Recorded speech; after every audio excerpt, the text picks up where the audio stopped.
Mystic Fire, Video and Audio, proudly presents Terence McKenna, History Ends in Green. This is tape 3 of a 6-cassette series.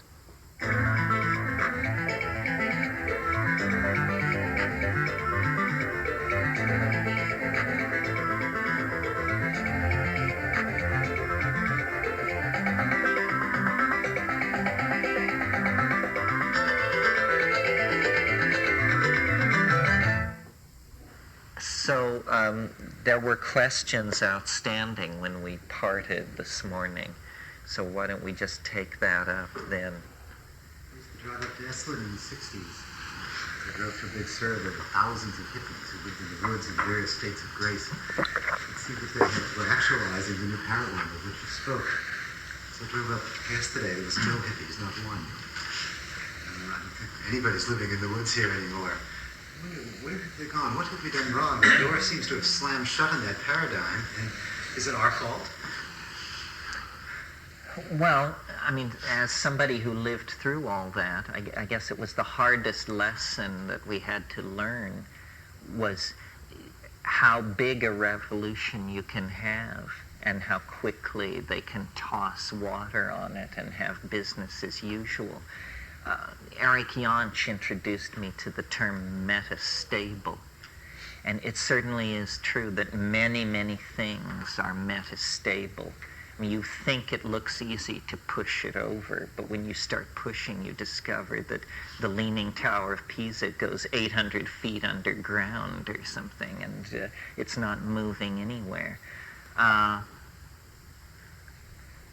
I don't know. I think that there's a real constipation in the historical process. We talk about how the 20th century is this century of tremendous change and innovation, but actually they've been remarkably successful in forestalling any true outbreak of the future. I mean, the most science fiction moment in the 20th century, or one of the most science fiction moments to date, is probably 1939. I mean, if you think about 1939, if you think about the V-2 rockets raining down on London and Germany in the grip of a leader with a genetic race theory that he plans to establish for 1,000 years, this is science fiction style talk, rocket bombs and master races and robot armies and all that stuff. Well, so then it was quenched. Fascism was sort of quenched. Actually, it infected everybody who got near it to the point that everybody was a fascist, but also everybody went back to work, realizing very self-centered ideals. In the United States, what had happened was that paradise had been promised, the generation that would defeat fascism. But because it isn't easy to deliver paradise, it had to be tacky. So then you get Levittown and the suburbs and modular building and Bauhaus styles of design. This is an effort to create, a proletarian paradise. The Marxists talked proletarian paradise, but the American middle class actually created it during the 50s. Then in the 60s, what happened was, the precondition for social upheaval seemed to be an extremely unpopular war being prosecuted thousands and thousands of miles from home. And then LSD, which was a unique phenomenon because so much could be made so easily. I mean, there are few weapons on Earth, even gas. It's hard to create enough poison gas to kill 1 million people. A guy with a small bathroom can create enough LSD to stone 1 million people. But I think that what the lesson I drew from the 60s is that history can't be rushed, and that history is not made by individuals, even righteous individuals. That, you know what Shakespeare said, all the world's a stage and its people merely players. They have their entrances and their exits, and each man in his time plays many parts. It is a work of literature somehow. And the 60s, for all of what it was, it must be that it was only prelude.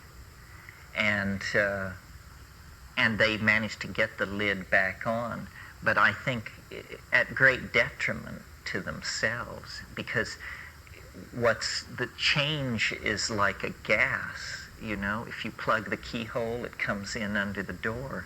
If you plug under the door, it comes in over the transom. There's no end to it.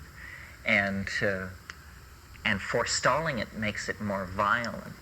I mean, what I would like to see would be a conscious engineering of change, where you actually anticipate social change and try and make it easier.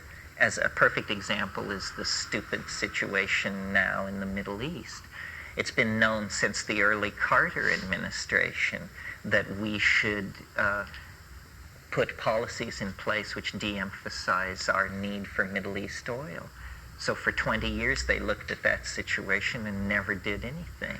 Now they say they have to fight a world war because of that.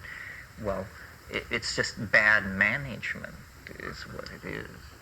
But I think that this crisis in the Soviet Union and in the East Bloc countries, which was presented as a crisis of Marxism, is actually a crisis of centralized institutional control everywhere, and that a lot of America's assumptions will be swept away.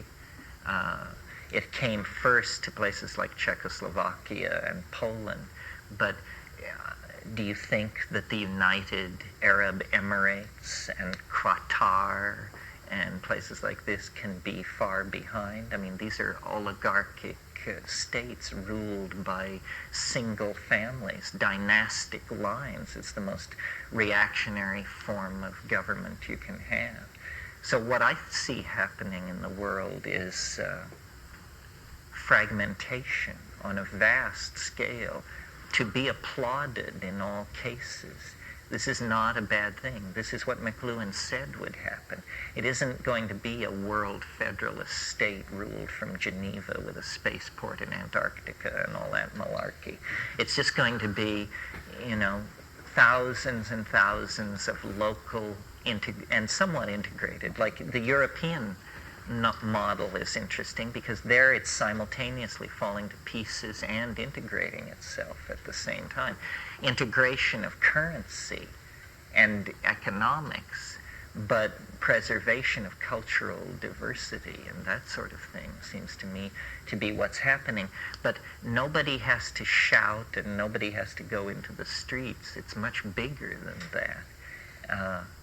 And as far as the thing in the Middle East is concerned, I think probably, well, I'll talk more about it this afternoon, but it has an inevitability to it that is huge. The United States is in the process of you know, playing a fairly desperate hand. They could just stand so much of all that disarmament and troop reduction stuff, and then they just finally couldn't stand it anymore. And but I think it's good news that nobody is in charge of the historical process, because even the best motivated people have the wrong idea. You know, more faith in the unconscious. It's gotten us this far, God knows. Yeah. You were talking about syntax and language and being able to go back on the other side and look at it, you know, and Chomsky, I think, wrote some books about what that syntax all looks like. I was just wondering what you saw when you went on the other side, you know. Well, Chomsky's idea, which he called transformational grammar, was he dreamed of being able to write the rules not only for English, but for all rationally apprehendable languages. And he felt there were 15 rules of deep structure. I never could really understand the fine print on Chomsky. It seemed pretty tormented to me. What I discover most spectacularly in the DMT state is there are these entities there, which I call self-transforming machine elves, and they look sort of like self-dribbling jeweled basketballs, and they have a linguistic intentionality. They want to communicate. The songs that they sing condense as objects in three-dimensional space. I've compared them to the eggs of Fabergé, but that does them, they're much more interesting than that. They are like crystalline, jeweled, semi-see-through, opaque, movemented things which look like sculptures, but you can tell while you're looking at them they're actually sentences. And the sentences are saying themselves in some weird way. And in the way that a good sentence, a good long sentence, has all its clauses operating and its articles rotating smoothly and its gerunds running up and down their tracks and everything. You know, in the same way that a good sentence does that, these little objects have this same kind of linguistic coherency. Well, then what the entities in this space are doing is they're urging me, the percipient, to explore this and to do it, to sing these songs, to make these objects condense. And I've spent a lot of time trying to figure out what this could possibly be about.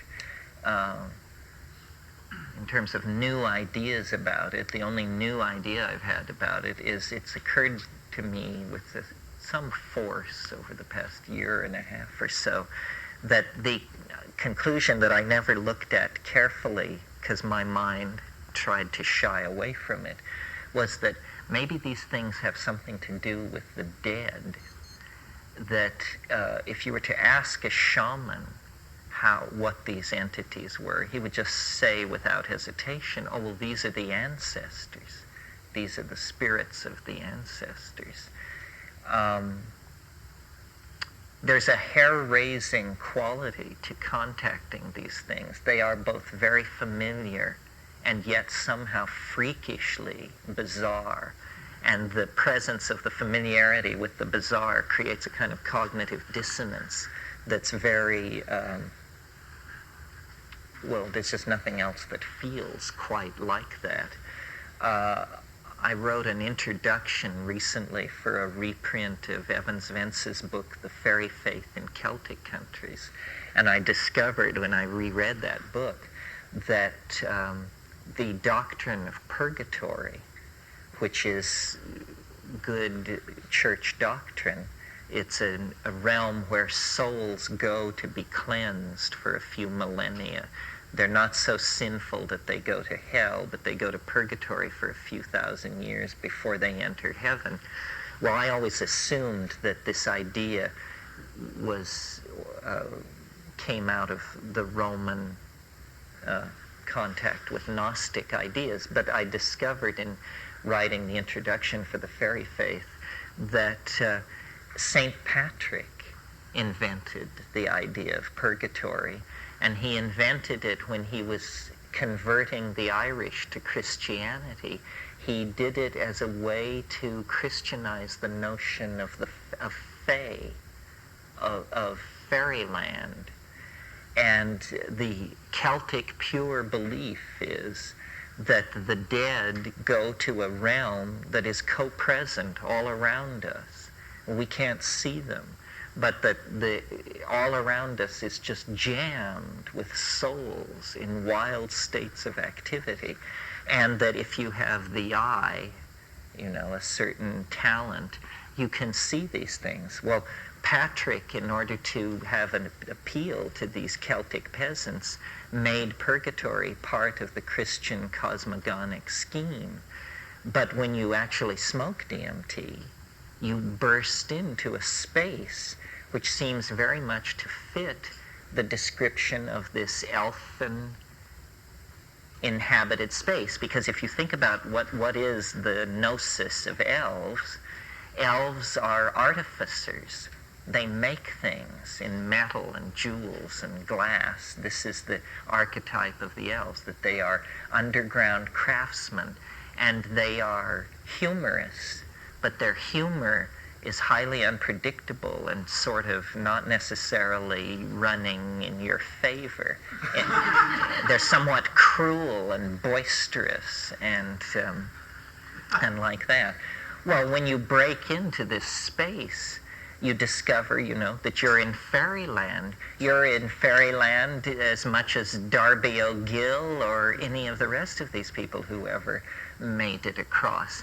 And the secret of the elves, what they really fabricate, is language. This is why in Irish mythology, if you can get elves on your side, you can make great poetry, because they're the keepers of linguistic artifice. And getting elves on your side makes you into a master poet.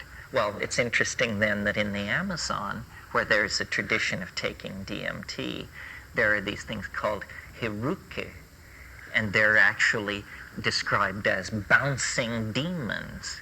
And the hiruke, you're supposed to they come into being when you're stoned, and you're supposed to get them into your chest. You're supposed to invite them into your chest somehow.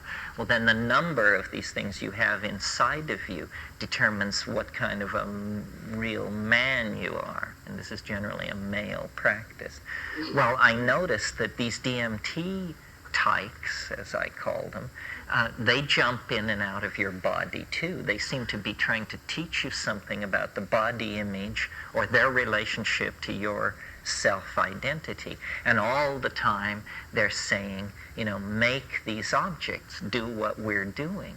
Well, then you go down to the Amazon, to the Icaro singing ayahuasqueros, and they are using voice to make objects. So what we're on the track of here is a physiological ability, or a pharmacologically driven physiological ability to transduce language as something seen. Well, now you see, if you could see what I mean, it would be as though we were the same person. Seeing what I mean is a much more intimate relationship to my intent than hearing what I mean. You can hear what I mean and go and look it up in your little dictionary and get it all wrong if your dictionary and mine are different. But if you see what I mean, we will be in agreement, because I see what I mean too. So if meaning were something that one could sculpturally command in three-dimensional space, and we would walk around and look at it. Well, part of what I was doing in Linz in Austria was trying to get these virtual reality people hooked into this as a concept. Because you see, with the present virtual reality, do you all know what virtual reality is? Everybody knows what it is. Virtual reality is a technology where you put on a helmet and you have and then you think you're in this place, some other place, under engineering control. Well, what you could do is you could slave the parts of English speech to geometric objects, so that, for instance, every time you use the word "and," a rotating turquoise dodecahedron appeared over your left shoulder. Similarly, all the parts of the dictionary could be slaved to physically or to visually beholdable objects. Well, then, as I would speak, this thing would be happening over my left shoulder, a kind of self-constructing grammatical tinker toy. Well, I maintained that very quickly people would stop listening and start looking, and that they would be getting it. In fact, they would be getting more than if they were listening, because the way in which these syntactically visible parts of speech can be connected and shaded and presented and emphasized and italicized and underlined and brightly colored and set in different fonts and so forth and so on.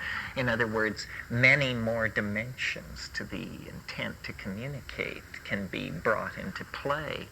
And I think this is what technology is probably driving for, and what the psychedelic experience will inspire, is this kind of sculptural linguistic modality where meaning is something that we behold. Yeah, Nina. The visual type, and people who respond more to auditory messages. Well, we have to find out whether there are visual types and audio types, or whether there are generalized human biases embedded in cultural conventions.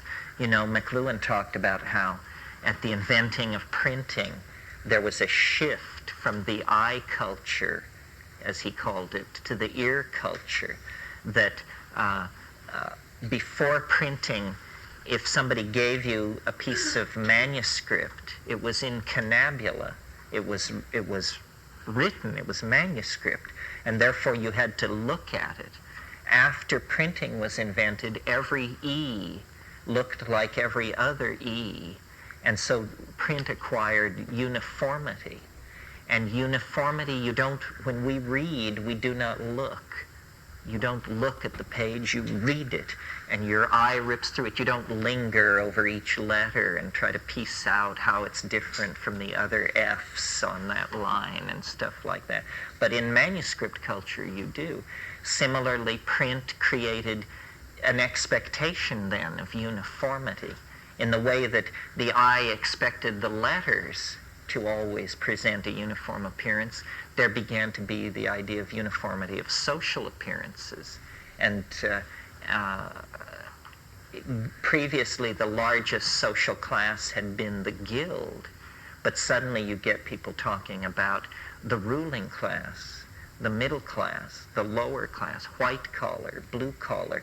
These are linear, uniform terms for describing lots of non-linear, non-uniform phenomena.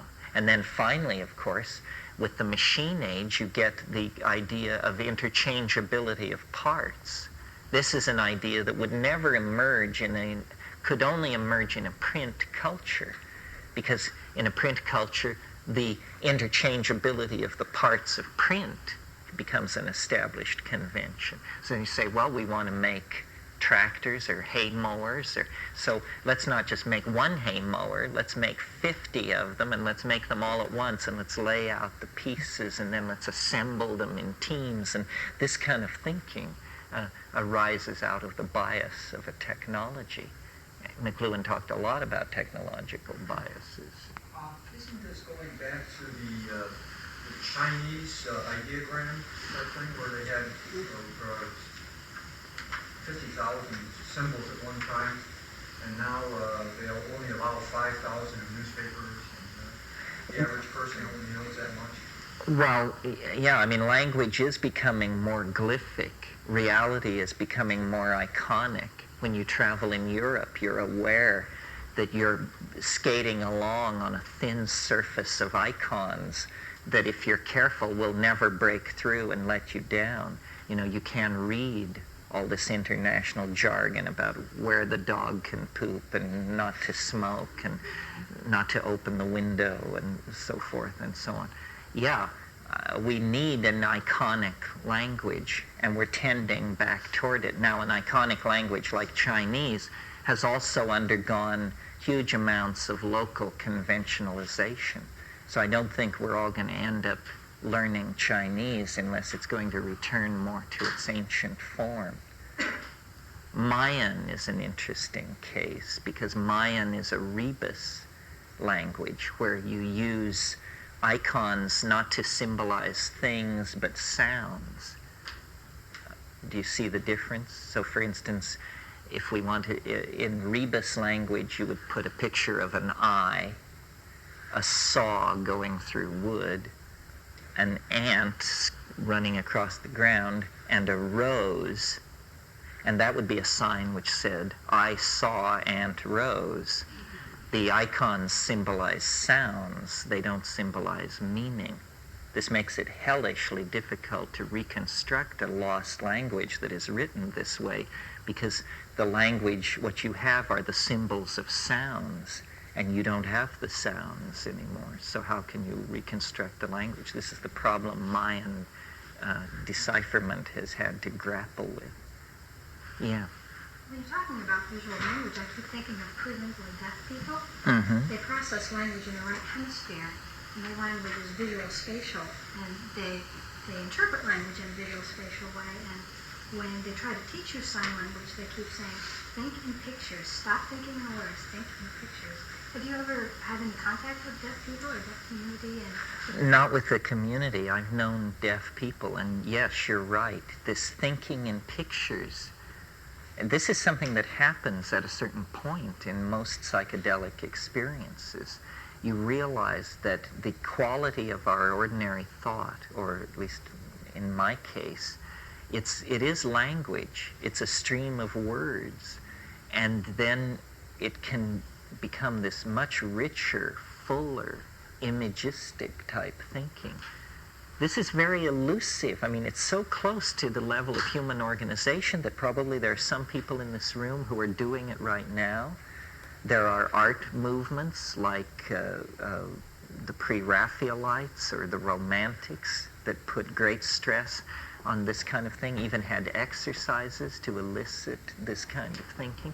I mean, I think that and McLuhan is trying to get at this by talking about the effects of technology. It's that we haven't realized just how fluid the mental modality is. Thomas Aquinas in the Middle Ages was thought to be a great saint, and he would prove his sainthood they would come to him with a Bible or a work of theology, and they would open it in front of him and let him look at it for a few minutes and then close it and question him about it, and he could answer questions. And they thought this was a proof of his sanctity, and all he was doing was silently reading. He was the only man in Europe who could silently read, and everybody else had to sound the words. Well, we can't quite wrap our mind around that, because for us this is just something you do. It's not even as hard as riding a bicycle. Well, how many of these things are there where we are down between narrow walls of expectation, and just a little tweak of our programming would make a real difference? One of the things that fascinates me about the psychedelics that we haven't talked about at all this morning, because it's kind of on a technical bent, is how close the most interesting ones are to ordinary brain chemistry. It isn't that the strangest, weirdest drugs give the strangest, weirdest experiences. No, the drugs that are most like what you have in your brain at this moment give the strangest, weirdest experiences. The ones that are just one tweaked atom away from ordinary consciousness are the ones that give the profound, world-dissolving experiences. So this suggests to me that what we deal with when we deal with psychedelics is future chemical states of mind, future ratios of neurotransmitters in the human brain. Is it that the 5-HT2 and A receptors for serotonin are slowly, over time, centuries, being swapped out for a receptor that will accept a more energetic molecule like DMT? We know that DMT occurs in ordinary human metabolism, but we don't know why. Is it increasing over time? We don't know, because we've only been measuring it 20 or 30 years. I mean, the place where evolution is going to be visible is in consciousness, because this is where the chemistry is most delicately poised to augment or suppress function. So, we're very well set up to observe evolution and shift in conscious modalities, and this is no neutral, cooled out scientific endeavor. The rate at which we can do this probably determines the rate at which we can save ourselves and the planet from ruin. Music. You haven't mentioned the function of music in your non-linear communication group instead of verbosity. Well, music is, this very old form of art, which appeals to this thing I'm talking about, not quite with the kind of linguistic specificity that maybe we would desire ultimately, but music is a language of emotion that hovers between the seen and the heard pretty ambiguously. I mean, for the Romantics, you know, they were one of these groups of people who talked about synesthesia. This is this technical term for the senses moving from one modality to another, tasting colors, feeling music, hearing light, and a lot of the talk in the 19th century among symbolists and pre-Raphaelites and Romantics was about these synesthesias and how to trigger them. And strangely enough, this led to the first bout of psychedelic, quote-unquote, psychedelic drug experimentation. It was the Romantic pursuit of synesthesia through opium that created the first wave of opium addiction in literate English society. I mean, Coleridge and De Quincey and these people were quite consciously trying to use drugs to create and push the definitions of art out further. Somebody said architecture is frozen music, from which it must follow then that music is unfrozen architecture. Liquid architecture. The architectonic quality of hallucinations when they're driven by music is very striking, and the way in which all these things come together, it has almost a kind of Gothic elegance. The way tone can be used to create impressions of large vaulted space and this sort of thing. I mean, it's really an unexplored thing, and I think technology is going to teach us a lot about making that kind of art in particular. Yeah. We talked about being in Czechoslovakia. Did you have an opportunity to talk with or study the teachings of Václav Havel? Václav Havel couldn't see me because he had Margaret Thatcher. It's true. Frozen architecture.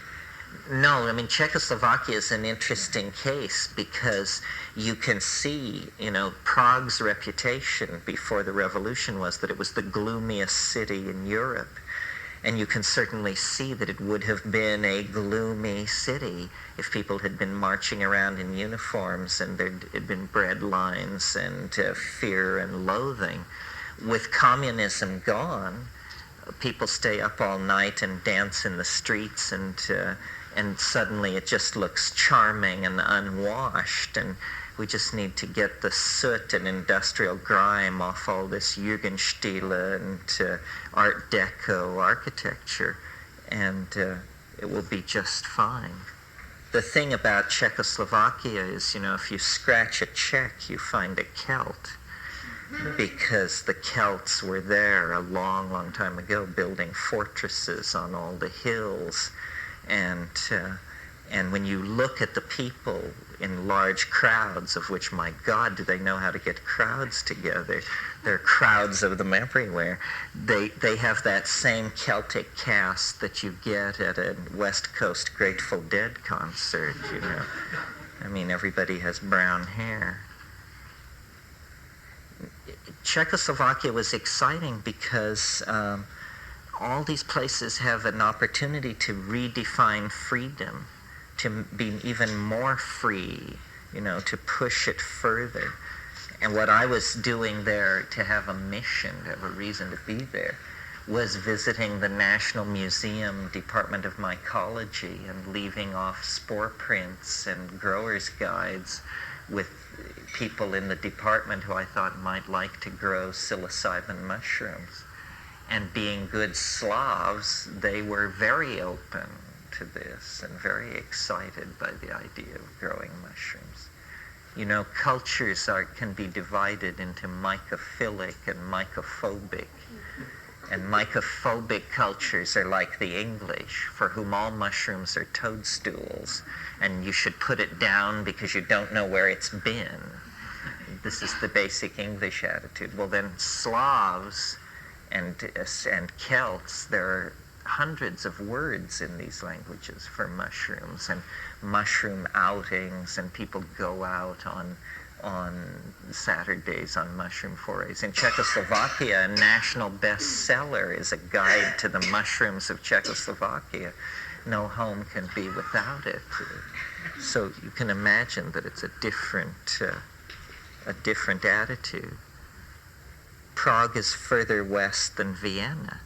It's the real center of old Europe, and of course, because of the court of Rudolf II, it was the court of all this alchemical, Protestant alchemical, political plotting and lots of intrigue. That's why we're called Bohemians, is because that radical style of free thought began in the principalities of Bohemia, with people deciding nobody should wear clothes, or we should get rid of money, and then everybody would do this, you know, until the local bishop would get an army together and come and kick some sense into everybody. But over and over in Bohemia, this kind of outbreak of radical free thought was typical.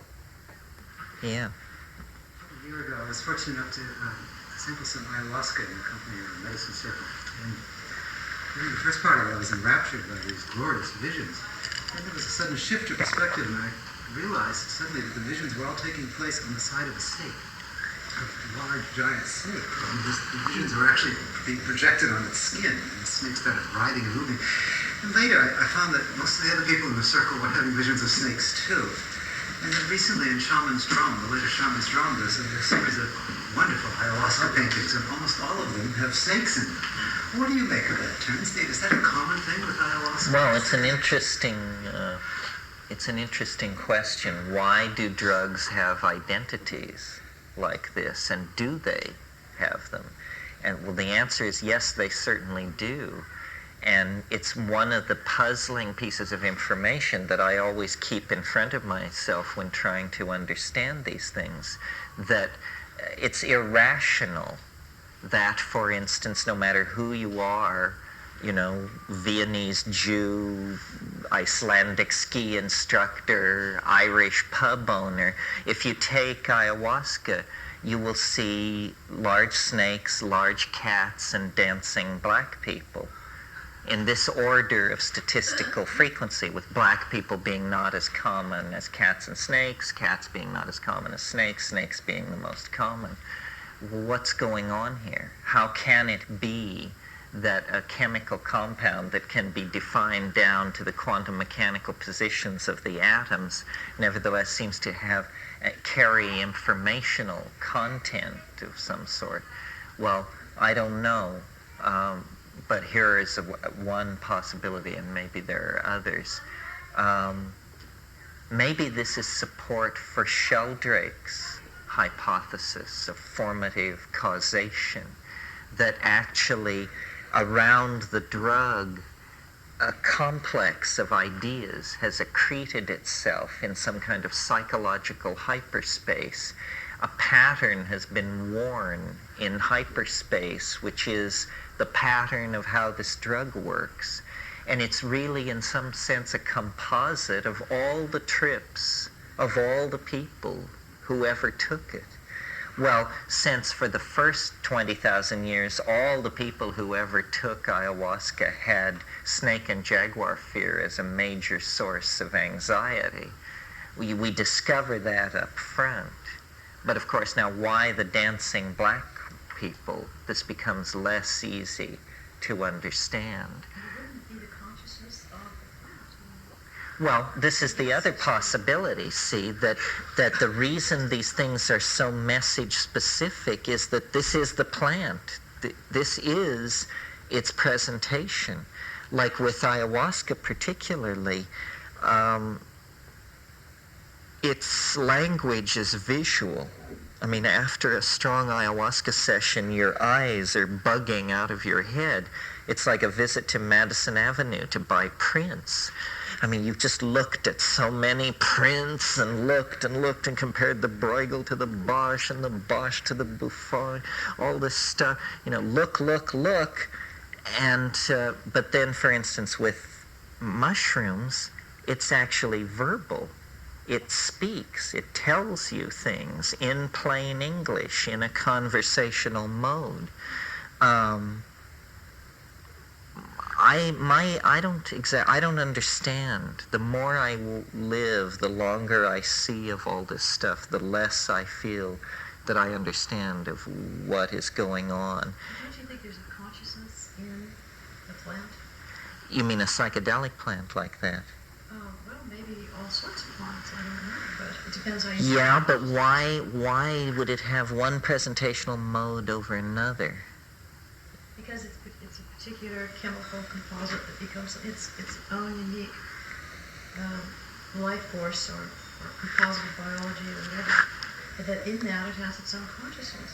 Well, I guess this is what we're left with, that these are the masks by which we understand these things. What happens with the mushroom is it always has a presentational personality, but then when you inquire, you discover that this presentational personality is created for your convenience, and that behind it lurks God knows what.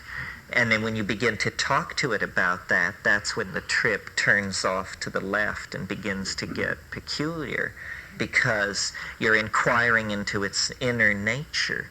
I mean, with the mushroom, you can actually say, show me more of what you really are. And immediately, the trip will take a turn away from the dancing mice and all that cheerful, hypnagogic riffraff, and towards something, ooh, say, okay, that's enough of who you really are. Reassure me now. So yeah, these things are like personalities, minds. But the question for me is, it's such a strange way to communicate, that here is a life form that it can't communicate unless you eat it, unless it's inside you. And then somehow the moire of its being and your being mesh together, and then these images spring into being. But it is in the very act of passing away, being consumed in your metabolism. It's like some kind of act of love or something. Do you ever ask it what it's like having eaten you or being digested? What is it like to take a person? Yeah. Well, I asked it once what it wanted to be called, and it said, call me Dorothy. And Dorothy. And I said, why? And it said, because this seems like Oz to me. I just report these things. I don't know why it wanted to be called Dorothy. Or... When you say it turns left, when you take that point of inquiry, the trip goes in another direction. And then you've had enough, or you say, all right, already, I want comfort. Could you say a little more about that? You mean how to steer it through these places? Well, or why do you want to turn back, or what is that experience? Well, you have the feeling, it's a very complex feeling when you deal with the other. It's your friend, sort of, and it's predictable, sort of, but everything has this vibe about it where you don't want to push too much. I mean, I've given a lot of thought to trying to think about where have I had this feeling that I have when I meet the DMT elves. And it's a feeling of exhilaration, but caution, accomplishment, but doubt. And I decided that where I knew this feeling from was years ago in my dissolute youth as a hash trader in the back streets of Bombay. We would enter into these labyrinths where these guys with shining eyes and deformed limbs would take us back into these warrens of streets. And they would know that we had enough money on our body to ransom them all for 5 years' income. And we would know that they knew. And yet we would be there to conclude a business deal over a psychedelic substance. This concludes Side A.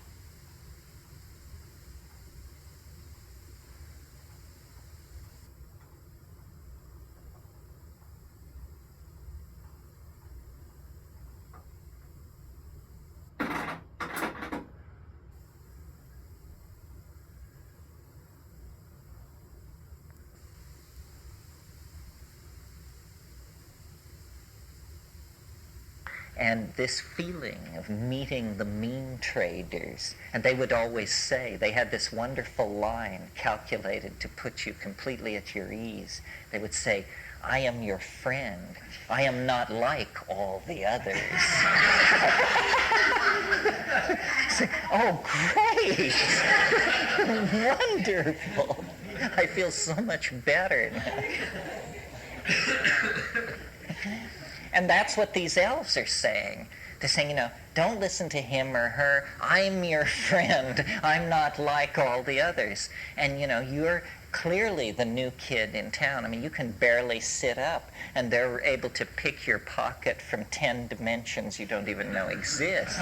So you're trying to sort this out in good order. But Terence, I wanted to go back to the idea of assimilation, that in order to have this experience and so forth, that it's a process of digestion and assimilation. And that really is true of getting yourself to that consciousness, whatever you want to call it. And that's actually true of all the experiences one has. I mean, if you're reading a book, if you really want to get into it, you have to totally digest it. I mean, it's not literal, obviously. You don't eat the pages necessarily unless you're starving or something. But anyway, it is everything that you do that has any real influence has to be digested and assimilated. Well, maybe this has to do with the notion of boundary dissolution, that to be digested by something is to actually become it. It becomes you. And, Yeats said, we become what we behold. And, yeah, I mean, it's fairly profound when you think about it. I didn't really lean on this thing this morning. Well, I mentioned it about the diet and the copulation and the religion and the psilocybin. But the notion here is that feminism is actually a state of dietary neuroregulation in the species, if you want. And that because the feminine I associate with this state of boundary dissolution or potential state of boundary dissolution, because feminine sexuality is based on the acceptance of penetration, and the experience of giving birth is the experience of heavy boundary reorganization and so forth. So the earth actually talked to the human beings through the diet. I mean, it's crude and awful to say it that way, but you see, because the psilocybin was in the diet, because the people were tribal, because there was pressure on hunting success and sexual success and all this, the people were in a state of maximum attention directed toward the environment, and coming at them out of the environment was a mind. Not an abstract mind, not as we imagine God, an old man with a beard, an abstract principle, all of this, but actually, a friend and a comfort, a feminine thing, not remote at all, not the creature of theology, but a creature of experience. And these feminine values were the values of the human group, and they were a kind of objectification, realization of the values in nature itself. And getting away from that broke this bond that was very real.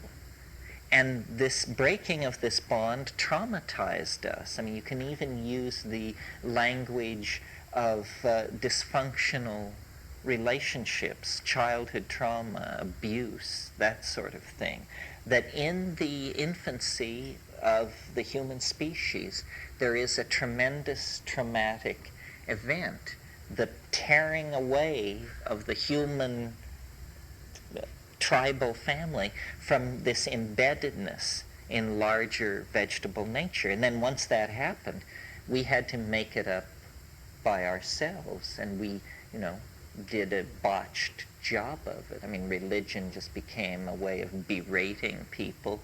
Ethics became control. Government became coercion. Education became the inculcation of past mistakes, so forth and so on. Understandably, because you could almost think of us as an ant society whose queen had been killed, but we don't notice it because it's not part of our species. We actually were an incipient symbiote to this invisible thing, and it still exists. It still exists in whatever dimensions are its own. I mean, is it the mushroom? Is it the sum total of organic life on the planet?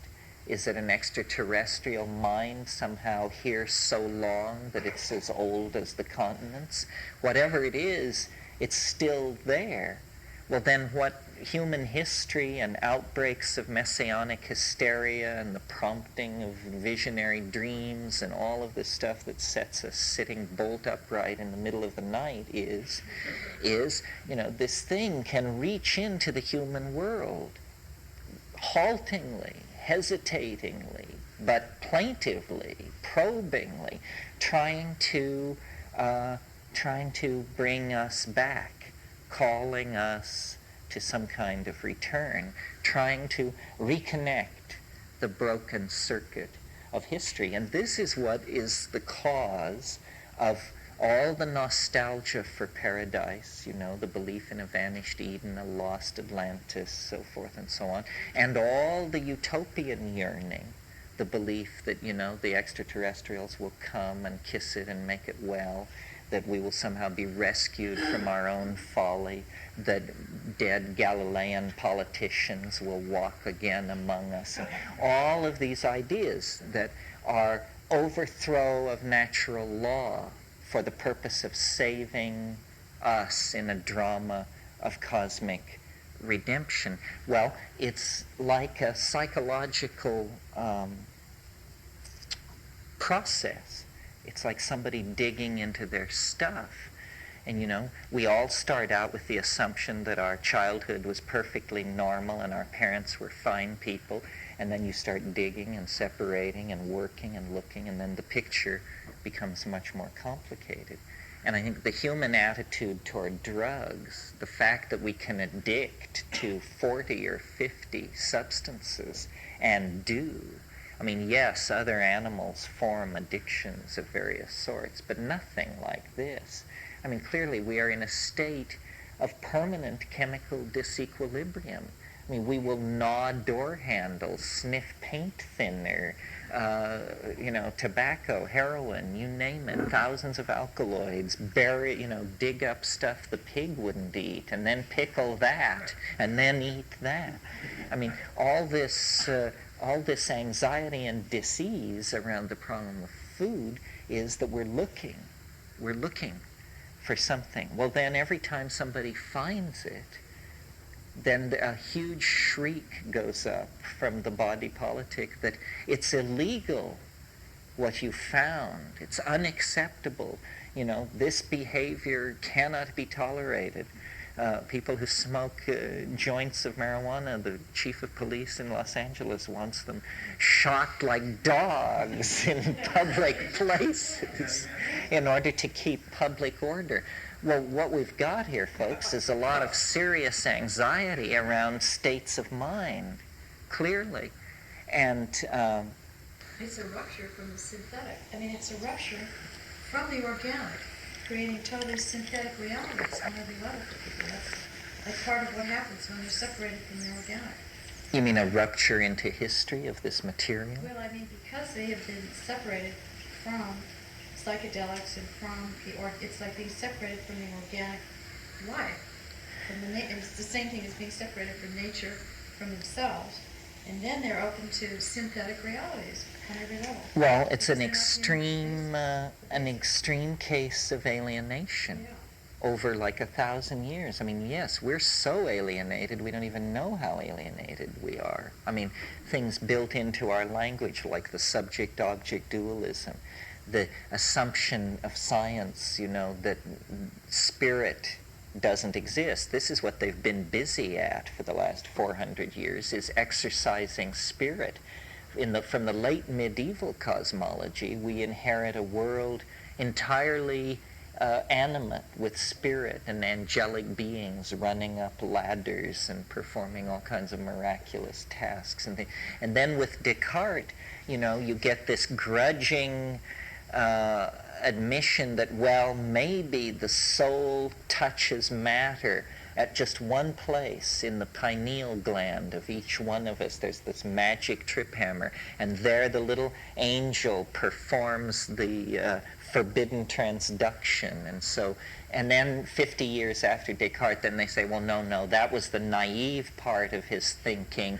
We're going to get rid of that. And now we understand that spirit was an illusion of the ontologically naive mind, and there's only force and momentum. And then you have permission to commit all kinds of atrocities against nature. Although the permission to commit these atrocities has been present in the Western tradition for a very, very long time.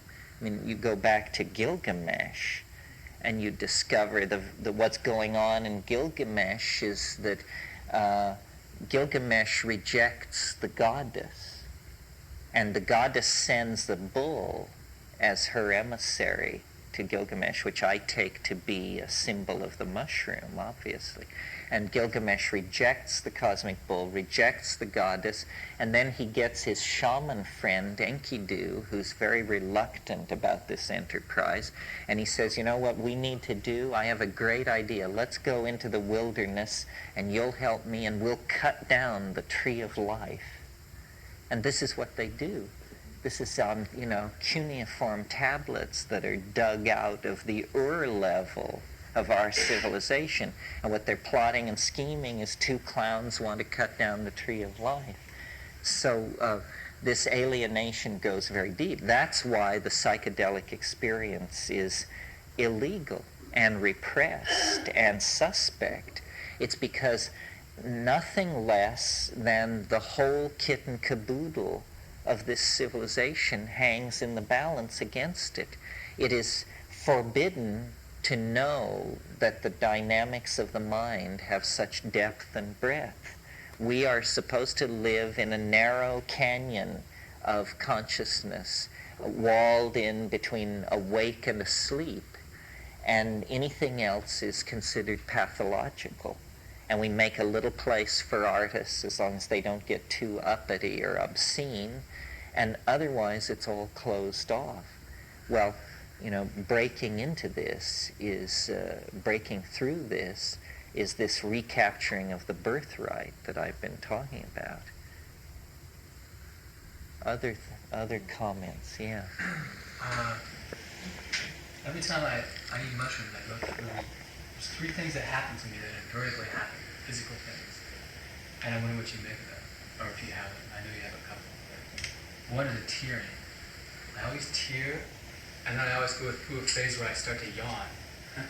And the yawning, then I start making a sound. It's like my head becomes an echo chamber. And it always happens to me. And I play with that sound a lot. And then I heard the Kyoto monks. And I go, that's the sound. It's the same sound. And I've heard you discuss the sound before. And well, even in the pharmacology textbooks, the yawning gets in for psilocybin. It makes you yawn, they say, and it certainly does make you yawn. The tearing, it also makes you tear. It makes your nose run a little bit about at the 40-minute mark. The tearing I associate with the actual moments when the visions are occurring. It seems as though your eyes produce a lot of water. And the tone is, pretty basic to the presentation of these things. the way it works for me usually is I take it on an empty stomach in silent darkness, and at about the hour and 10-minute mark, there's visual streaming, nothing much before. I mean, running nose, restlessness, need to go to the bathroom. One of the things you don't want to do is once it begins, I think it's very important to stay still, and you will get into loops where it would be better to be downstairs. It would be better to be on the other side of the room. It would be better. This is the small, tinny voice of true madness trying to push you off your point. And you just say, no, it wouldn't be better downstairs, and it wouldn't be better across the room, and it's better right here.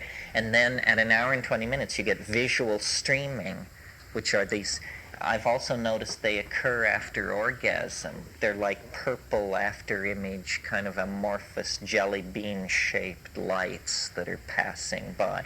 Not very interesting, but they indicate the onset of something is happening. The synapse is coming to the potential for the thing. And then I usually smoke cannabis to sort of push it over the edge. And at a certain point, I know that if I now will take a huge hit of cannabis, the whole thing will just come apart over moments. And then it does, and it usually is, you sort of see it coming, you know, like a sandstorm or something. I mean, it's 10 miles high and 100 miles wide, and it just rolls toward you, and there's nowhere to run.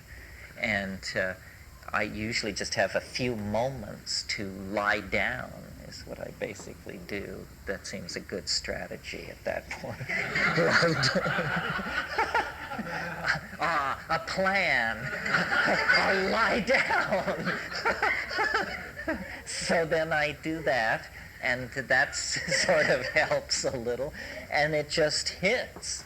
And you would swear that, you know, everybody from Vancouver to San Diego just hurled themselves underneath their desk, because it's like an asteroid striking the Earth or something. I mean, everything gives way. You have these images of, first there's light, then there's heat, then the instruments which record light and heat themselves disintegrate and vaporize and begin to move outward.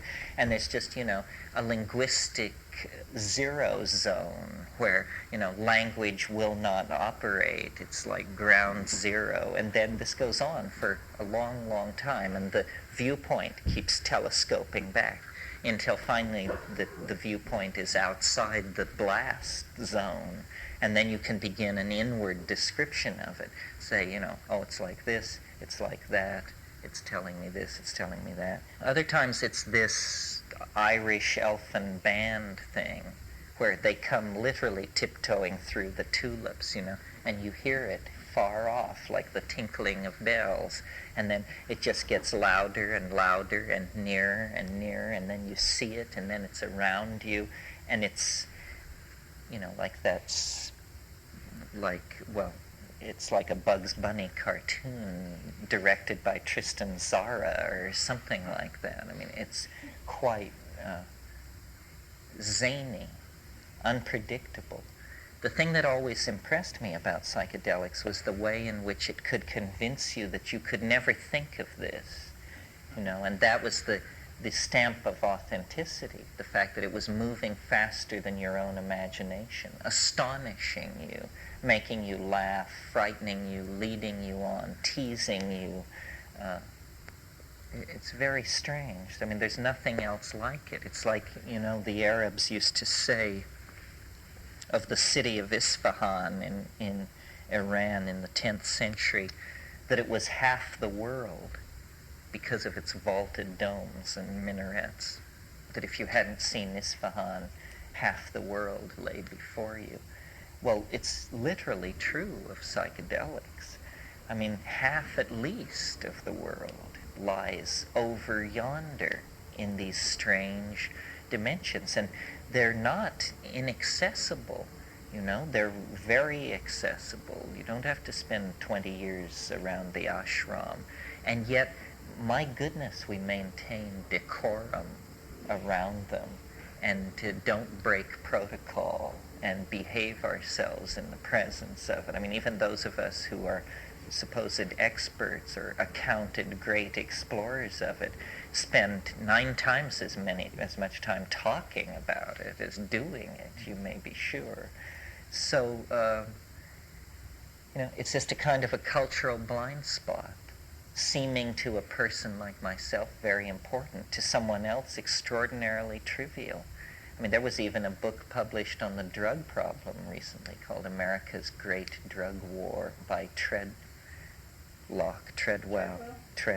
who's a good guy. He wants legalization. He's a good guy.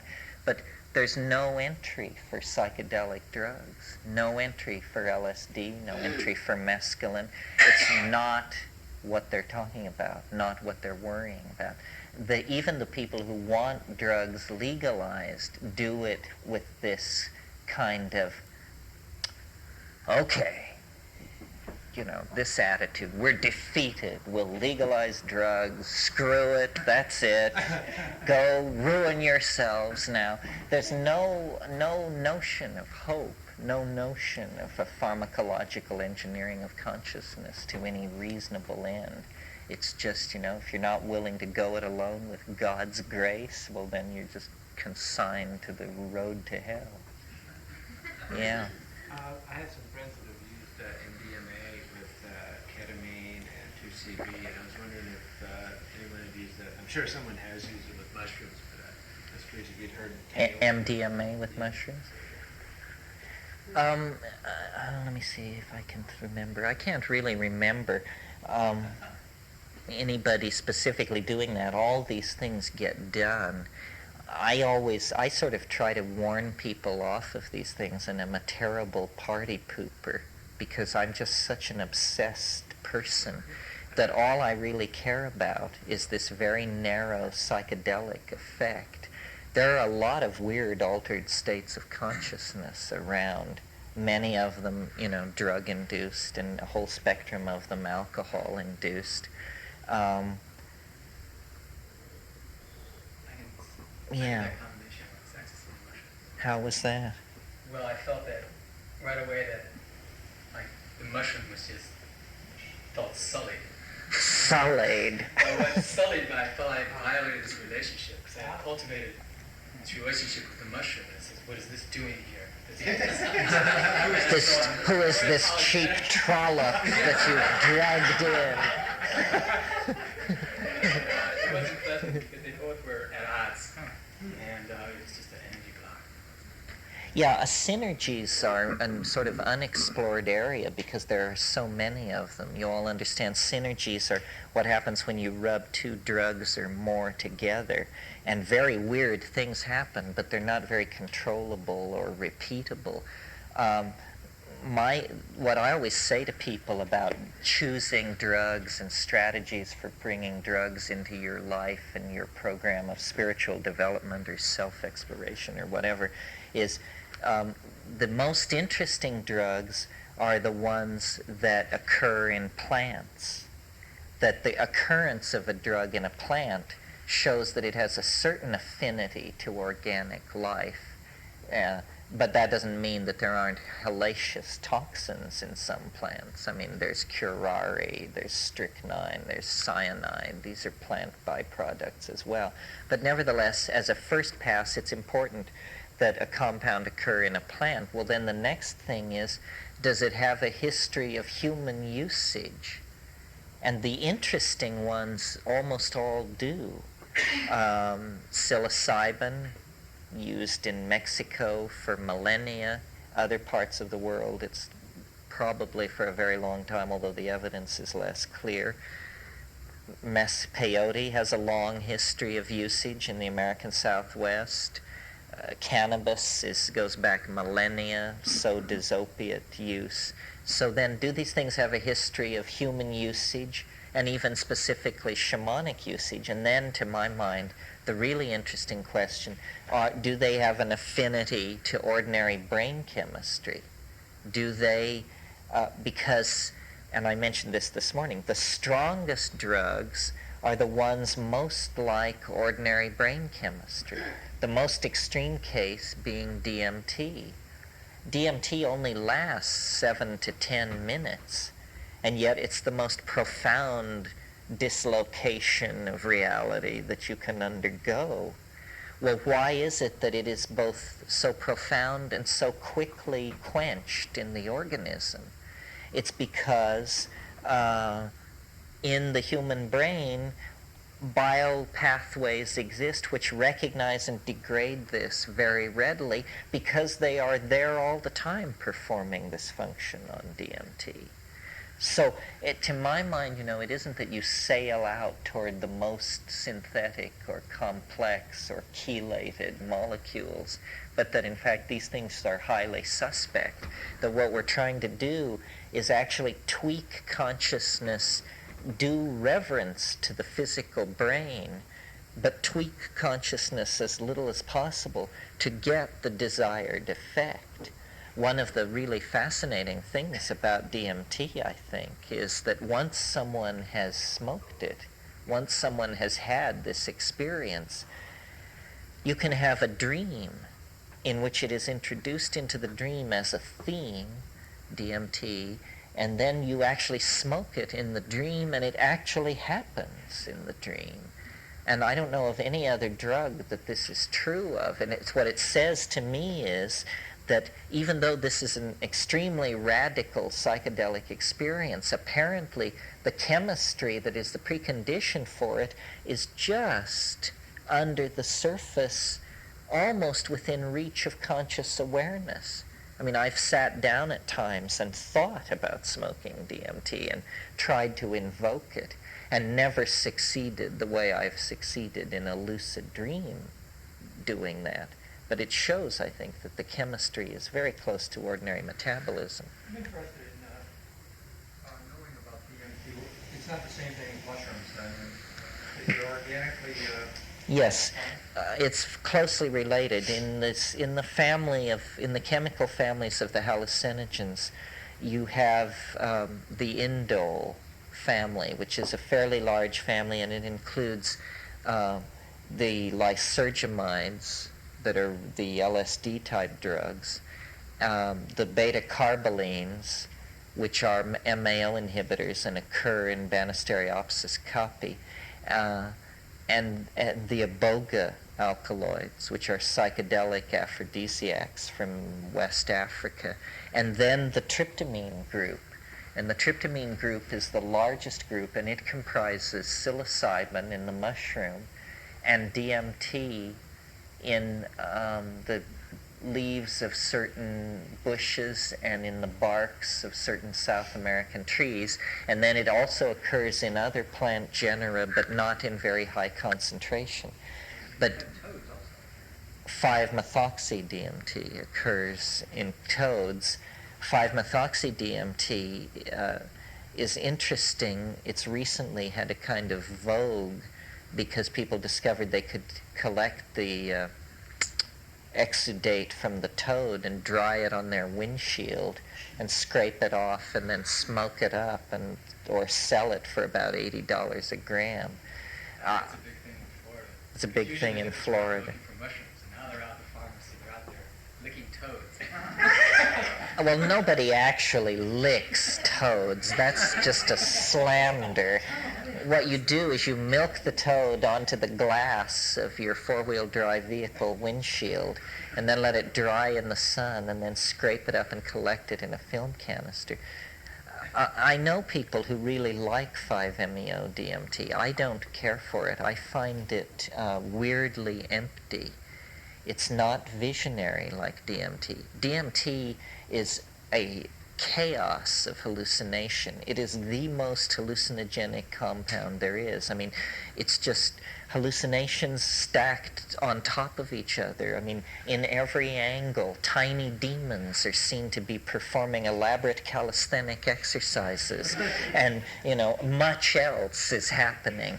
But when you do 5-MeO-DMT, for me at any rate, it was like this feeling. Yes, it feels like DMT. Yes, my heart is racing just like DMT. Yes, yes, yes. No. Nothing happened. It didn't do the thing. The other piece of information that I feel obligated to pass on to you as a spoil sport is that 5-MeO is fatal in sheep. They just fall over with their little pointed feet trembling in the air. And, I guess it's a way to tell whether or not you're a sheep. But it's a little alarming that a mammalian species of so substantial and woolly and so forth falls over dead when exposed to this stuff that you and your friends are furiously smoking up in the bin. Why? They don't know exactly. It's neurotoxic. These neurotransmitters fall into narrow ranges. Sheep are sensitive to a lot of stuff. That's why they're always dropping nerve gas on them and stuff like that, because they seem to have a fairly narrow tolerance to neurotoxins. It's somewhat alarming, not 5-MeO DMT, not DMT. Well, just the difference of that methoxy group in the 5 position. But, this is why sheep get staggers and die, because they're eating phalaris species, grass species, with low amounts of 5-MeO in them. And they're always getting staggers and getting problems with that. Anything else? Yeah. Physical side effects from the mushrooms. Well, one of the things you have to understand is that research on psychedelics is illegal and not even encouraged among professionals. So a lot of what's known is anecdotal. Whenever you talk about the side effects of any drug, you have to realize that people are highly variable. So tolerant, and drugs are the area where these differences between people show up dramatically. Generally, psilocybin is thought to be a fairly safe compound. In terms of crude measures of its safety, it's very safe. I mean, for instance, the way pharmacologists talk about drugs is they talk about what's called the LD50. This is the horrible concept of, if you have 100 mice, how much of this drug do you have to give these 100 mice so that 50 die? The LD50, the lethal dose 50. Well, for psilocybin, it's huge. I mean, hundreds of milligrams per kilogram of body weight. So that's not a possibility. That's the cheerful news from the world of reductionist pharmacology. The problem is that when you get out there, the whole religion of taking these things holds that science doesn't know what it's talking about. So when you get out there and you have the complete and total conviction that you're dying, then you have to grapple with this. And the thing is, it's always completely convincing. And this is just something that it seems to put one through occasionally. You don't get much sympathy from straight people. I mean, they say, well, psychedelic drugs, isn't that the bit? You think you're in heaven, then you think you're dying, then you think you're God, then you think you're dying. And I thought that was what is supposed to happen. Well, as we know, you try to steer around that. If there are episodes of fear, the only thing you can do is sit it out and breathe it out and sing it out. The one thing people shouldn't do is clench up and hunker down and just go into the fetal position and stay. What you want to do is circulate a huge amount of energy and oxygen through your body by singing. This is what shamans do when they get into difficult places, is they sing their way through it. And it is ambiguous. It is complicated to go into these places. I don't think anybody voyages repeatedly into these psychedelic spaces without getting into some fairly weird stuff. What kind of songs do I sing? They're usually based pretty much on the tonality of the situation and finding a tone that I can ride out of the situation. So and they're synesthesic. I mean, a tone like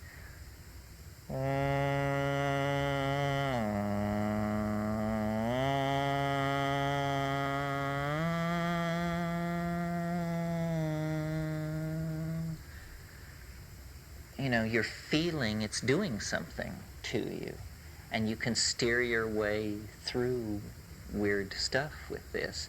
Then usually you become distracted and by the act of making the sound itself, because the sound, first of all, you either have or have the illusion that you have tremendous control over the production of tone.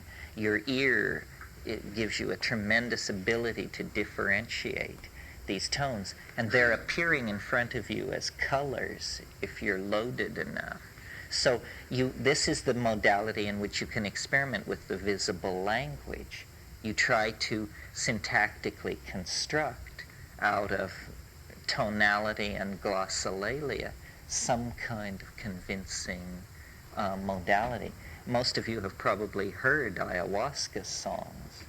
I mean, wane, wane, wane te, sinji te, sinji, sinji, sinji te. They're driving, is what they are. They're repetitious and they're driving. And you discover in yourself, the capacity for glossolalia, which you can ride. You can lift the meaning governor off of the language machinery and just let it spin. And it's indefensible as art, but ecstatic to do, I mean, I tend to do glossolalias, which are more conversational. And I like them because they play with meaning. So that kind of stuff sort of sounds like e de jegem wai waxi kipipin if noidem wow he de e kiba mang wow he de vindi. Yeah, I do this alone in the dark. And what it is it places an edge for the light to follow, and you discover meaning in the absence of context. I mean, you discover like the source of meaning before it is contextually located. Don't ask me what these kinds of words mean. This is how I learned to talk, hanging out with these semiotics people. But it's something like that, And I think people did this for hundreds of thousands of years for each other as a form of performance art, long before somebody got the nuts and bolts notion that you could connect an action in the world or a linguistic intent to a sound. That we're just set up for this, these small mouth noises. And it's tremendously, under the influence of psychedelics, you can make language get up and walk around. I mean, you can literally peel it off the ceiling and set it dancing in your presence. If any of you have read Robert Graves' book, The White Goddess, he talks in there about what he calls an Ursprach, a visibly beheld language of primal poetry. And he thinks our anxiety has to do with the fact that we have lost the true speech, and that if you speak the true language, the Ursprach, it's a beheld language. It doesn't require the conventionalization of dictionaries. You know what you mean, and that the loss of this genetic language is what made us so maladaptive and at unease with ourselves. Yeah. Are there practices, spiritual or otherwise, you can do in between psychedelic experiences to prepare oneself or strengthen oneself for the experiences? I don't know. I mean, I always go into it with knees knocking, and it's terrifying to me. I know somebody who says the attitude they take mushrooms with is that each time they pray that they can stand more. And then some people don't feel that and say that it's easy, that it's psilocybin. But it isn't all psilocybin. I mean, it isn't all dancing bunnies and all that stuff. Do you have any idea what makes the difference between people of those two types? Oh, it's very complex. It's almost, it's almost an X-ray of your horoscope. It's your own expectation. The time can be wrong. I'm convinced that if the time is wrong, you can be a saint and it will shake your teeth out, And yet, what is the wrong time? How do you find it? I used to always throw the I Ching going into it. And if the I Ching said don't do it, I just wouldn't do it. There's psychic weather. There's low energy, there's personal anxiety. There's also even, I think, the state of the collectivity. That, go into it when half the world is on the brink of war. And, it's complex. And it's getting more complex in there because of all this knitted together stuff. So it's delicate. It's like skin diving or sailing or one of these things where you have to carefully judge the initial conditions. The initial conditions largely determine the end state. And then this is what shamanism is this ability to judge those conditions and call it right. Kemp. But don't you think that as an ayahuasca diet helps? Yeah, I think that what Ken's referring to is in the areas where ayahuasca is a happening thing indigenously, the shamans say that the diet is the real precondition for doing it, and how long you've kept this diet. And yeah, I think that shamanism, psychedelically practiced, is the art and science of human physiological transformation, and that by manipulating indoles and manipulating growth hormones and all of these things, a kind of superhuman condition becomes available. And this is what these people figured out in these climaxed rainforests. They had nothing else going. They weren't into metallurgy.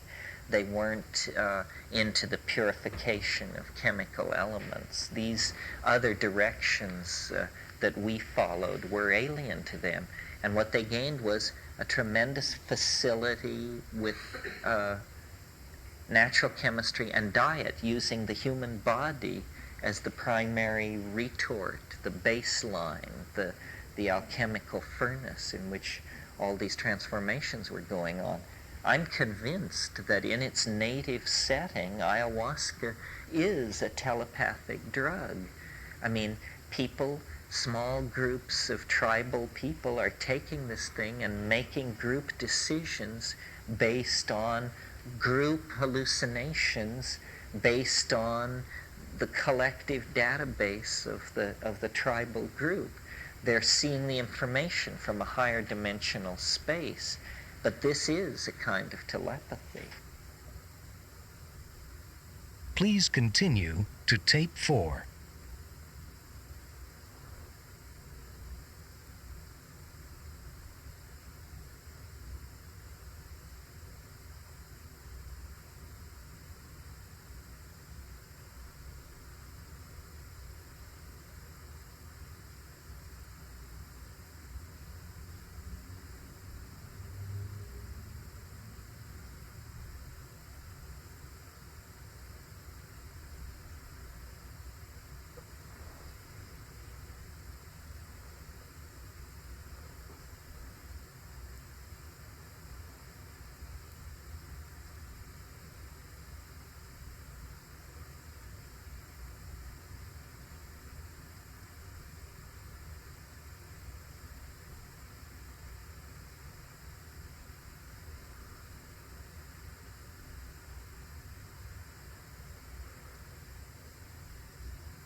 Mystic Fire, Video and Audio, proudly presents Terence McKenna, History Ends in Green. This is tape 4 of a 6-cassette series.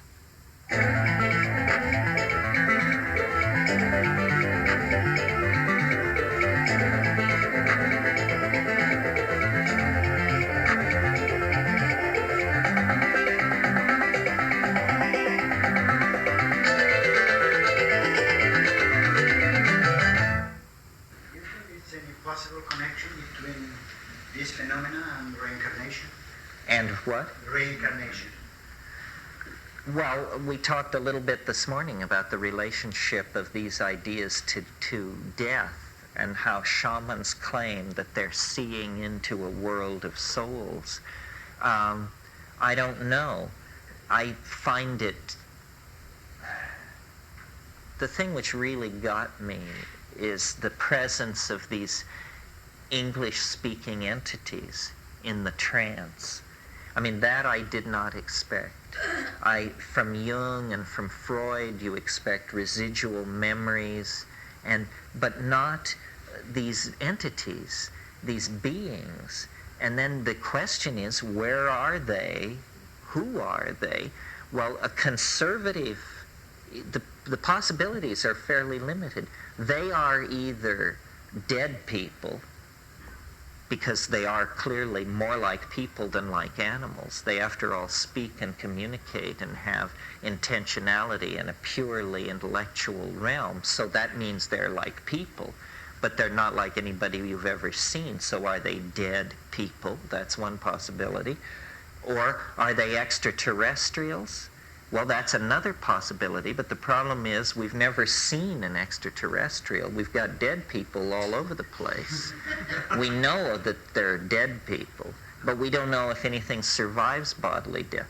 Well, then the other source is, are they from the future? Are they future people? We see people now, so we can extrapolate there must be people in the future. They might be different from us. Perhaps they could come back. So those are the fairly uncomfortable and limited choices. They're either an advanced state of humanity, they're the souls of the dead, or they're some kind of extraterrestrial dwellers in a parallel continuum. Well, now, you're supposed to generate hypotheses conservatively. That means that the dead lead by a mile, just by logical deduction. So the strangest hypothesis turns out to be the most likely, that these are the souls of the dead, and it's possible that reincarnation is something where at a certain point in historical time we find out about it. We learn literally the secrets of death. I mean, this would be big news. It would be quite a surprise in the forward thrust of scientific rationalism if what it was going to lead to was opening a communication line to the ancestors. I just wanted to add here about the Paonia Church because it seems to really fit. And I had questions about initiation because I think that's really missing in a lot of this use of material. I just wanted to share one vision I had in peyote during my ceremony, and that was there was a feeling inside my body that something was going up and down my spine, or something was moving around. And when I closed my eyes, there was a bird flying around inside my body. And as I got deeper into it, there was a flock, and then there was a lake, and then there was forests, and then I started crying because it was just very pristine and beautiful. And it got wider and wider in there, and other species that are now extinct started appearing and saying, "Don't worry, we've all gone inside." Which was like really too much for me to take, because it was really a sense of what these Indian people have been teaching me in the past 10 years, is that the ancestors do exist. Death is simply taking off masks, and that they do come and teach, and that they do live inside, and that there is and has been and always will be a way of communicating to the past, our past, since we have time in this linear way. To ask for information on that. And I'm real interested in just, again, asking about initiation in the sense that I feel that a lot of the things that's missing here is the context of a circle of people who are committed to ceremony, which is historically and otherwise, really the setting that gives us the return to that state you were talking about earlier, which was, that group consensus sense of support and love and sharing the clan, the tribe, and everything. Do you see, for instance, use of psychedelics moving in a ceremonial or ritual fashion in a way of creating new ways of coming together as people to heal that circle of shield? Well, where it's most enduring, I think this is how it ends up being done. People do the work on their own, but then they tend to form into circles. This is how I think the serious psychedelic voyaging gets done, because the circle gives people permission and courage. If we had an unbroken cultural tradition, we would be initiated by master shamans. As it is, we've had to sort of reinvent the whole of the world's oldest religion. And we haven't done that bad a job. I mean, we shouldn't feel that we have to fault ourselves. The anthropological literature of the world is vast, and if you spend time with it, you will know more about these things on a certain level than most people in a traditional culture. It was very interesting being in the Amazon. You would go with the people and they would show you their plants, and it might come up that you would say, did you know that the Conibo, who live 50 miles away from you, also use this plant and they call it X? And they would just be astonished. Say, how do you know this? Well, you couldn't explain that you had read it in a Harvard Museum botanical leaflet, but that was how you knew it. You knew it because you'd done your homework. So what they had was tremendous vertical initiation into one culture. But what you can bring to this that is very useful and respected is a tremendous general knowledge about this. Say, well, did you know that in Africa people use this same plant and they do it like this? Or did you know that in Indonesia similar practices are going on? And so we've reconstructed a shamanism. But from then spending time with ayahuasqueros in the Amazon and other kinds of shamans in other places, I really see that it wasn't as formal as we thought. There are rituals and songs and techniques, but the spirit of shamanism is open-minded and open-ended. And these people are really doing this out of curiosity to find out the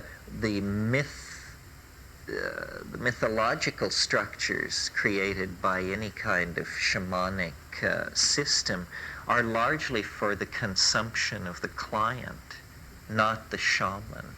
The shaman knows that this is all provisional. And what we found with the shamans in the Amazon was great curiosity, great willingness to try out novel concepts, to integrate weird ideas into their own cosmology, electromagnetism, viruses, computers. They loved all these things because they saw them as metaphors that they could integrate into their visions. The flying saucer is a metaphor like this, very strong in the ayahuasca mythology. Liz, did you want to say something? Terence, you said earlier today or yesterday sometimes, so that's what happens when I write things down. The domain in which we operate lies within our minds, and I'd like to know how that, I'm always confused about real and not real. All these realities you've been describing with little L's, et cetera, is that within your mind? And is the English, because that's the language you're most familiar with? Well, I think what I meant when I said the domains in which we operate are all within our minds is that inside culture, it's all whatever we say it is. In other words, other than that it's day and night, nature doesn't say much to us. We pursue our activities all inside a construct of culture that comes out of language. So that's what I meant when I said that it's all within the domain of our minds. I mean, it's all within the human world and potentially affected by the human mind. The problem of real and unreal, which is supposed to be a naive problem, is one I have too. I think that the real world is so strange that it's just almost too freakish to suppose. You know, I quote all the time J.B.S. Haldane, who said, "The world is not only stranger than we suppose, it's stranger than we can suppose." This is a tremendous liberation once you grab onto it. It's really true. I mean, how many of you know that? That it's really true that the world at any moment could come completely and utterly apart. And have you seen that happen? You know, that's really what I'm concerned to communicate, is the provisional nature of reality. It does have a certain momentum, and thank God for it, because, you know, who could stand it if it were always coming unglued? But on the other hand, you know, if you're an edge runner, if you keep poking, there are these things you can do, and then it just springs to pieces. And I don't say it's all lies. It doesn't seem to operate in the domain of truth and lies. It's just that this is all just such a limited slice to what's possible. That was very liberating for me to find out. I remember the first time I smoked DMT, and when I came down, they practically had to hog-tie me, and all I could say was, "I can't believe it. I cannot believe it." And I couldn't. I still can't. I mean, the whole impetus for my career is to convince myself that somebody else has seen the same thing and that they can't believe it either. Because, you know, it's so weird that it always floats to the top. It always calms down and turns back into this, you know, rooms full of people sitting, listening. But beneath that is just this really unspeakably bizarre thing, not as we're told it should be, not, in fact, as we're told it isn't. The one thing they tell you it isn't, it is. It is. It is made of magic. Anything can happen. I mean, to have elves by the thousands pouring into your apartment, how can a rational, what is a person to do with that?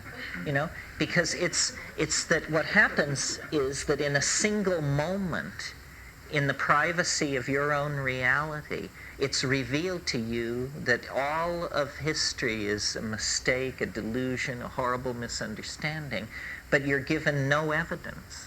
Only the conviction that this is so. And then you're set down among your fellows, and they don't know what you're talking about, can't understand why you've become so agitated and addled. And I think this is what we all as psychedelic people live with. And we suspect each other. We can't be sure that anybody has ever really seen the true naked heart of the stone but ourselves. And so then it's this tremendous catalyst to language, to try and build metaphors, to try and get the nod of recognition so that we are satisfied. It's not really stranger than the real world, you say. It is the real world. I mean, in the so-called real world. I mean, that's...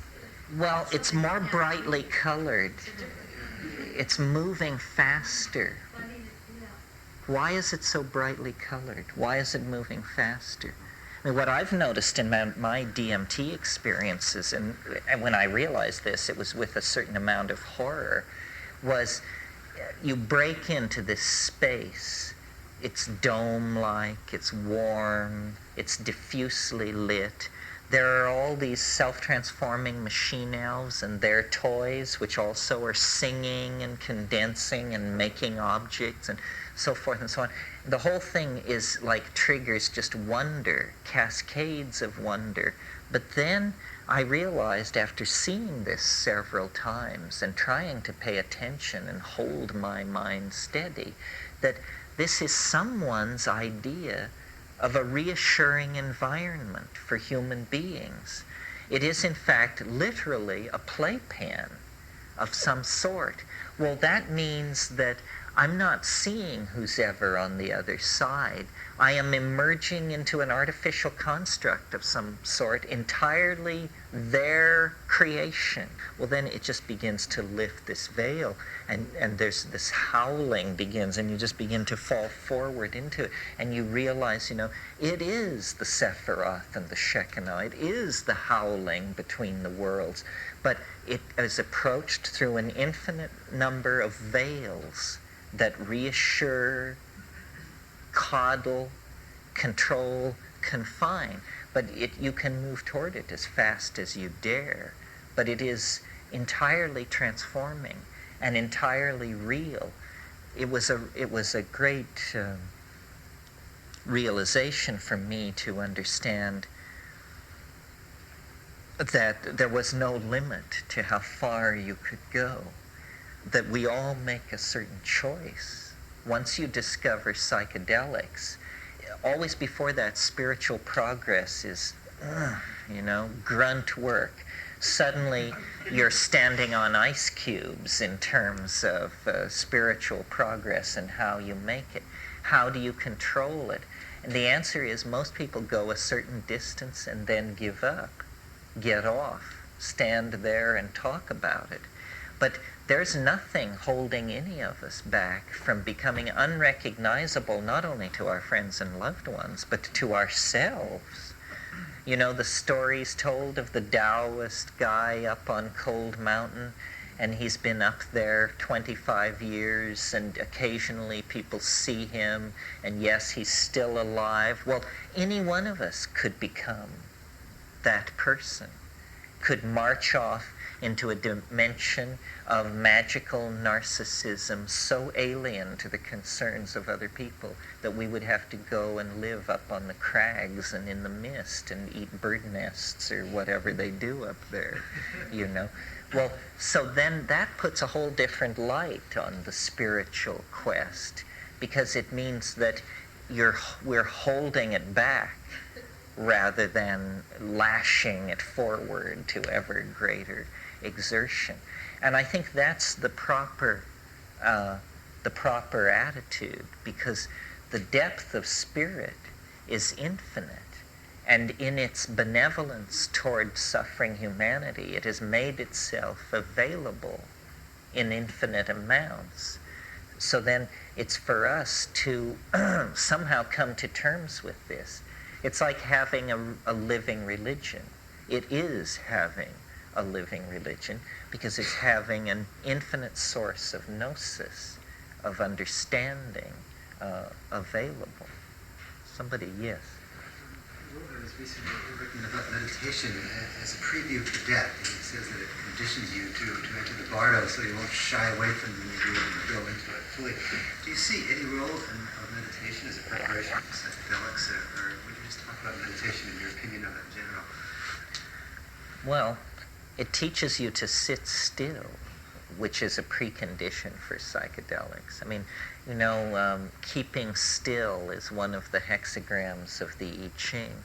People often ask the question you asked, or in slightly different forms. They say, well, isn't there another way to get there? Is it so narrow? Is it so specific to these plants? And, the truth is, I don't know. I'm not an expert. All I know is based on my experience. In my experience, these things can only be approached this way, and who would want to approach them any other way?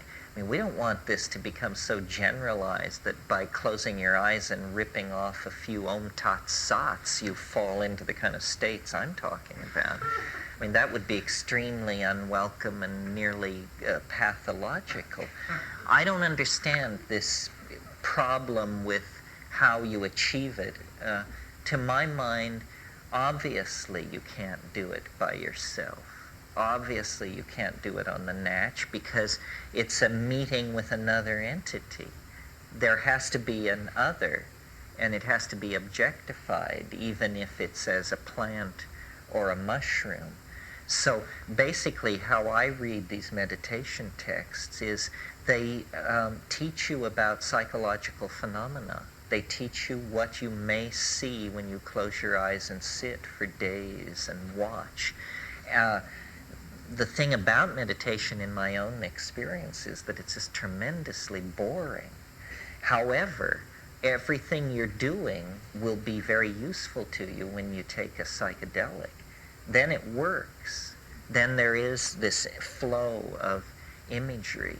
I am maybe a very lumpen person, but that's all right because a lot of us are lumpen, and I wish to speak for that slice. There may be supreme aesthetes balanced on such razor's edge of metabolic peculiarity that at every moment they are at one with the mystery. But that butters no bread for the rest of us, you know. We're trying to create a kind of democratic consensus here about this stuff. And it seems to me the plants were put there for this purpose, and they achieve it so easily.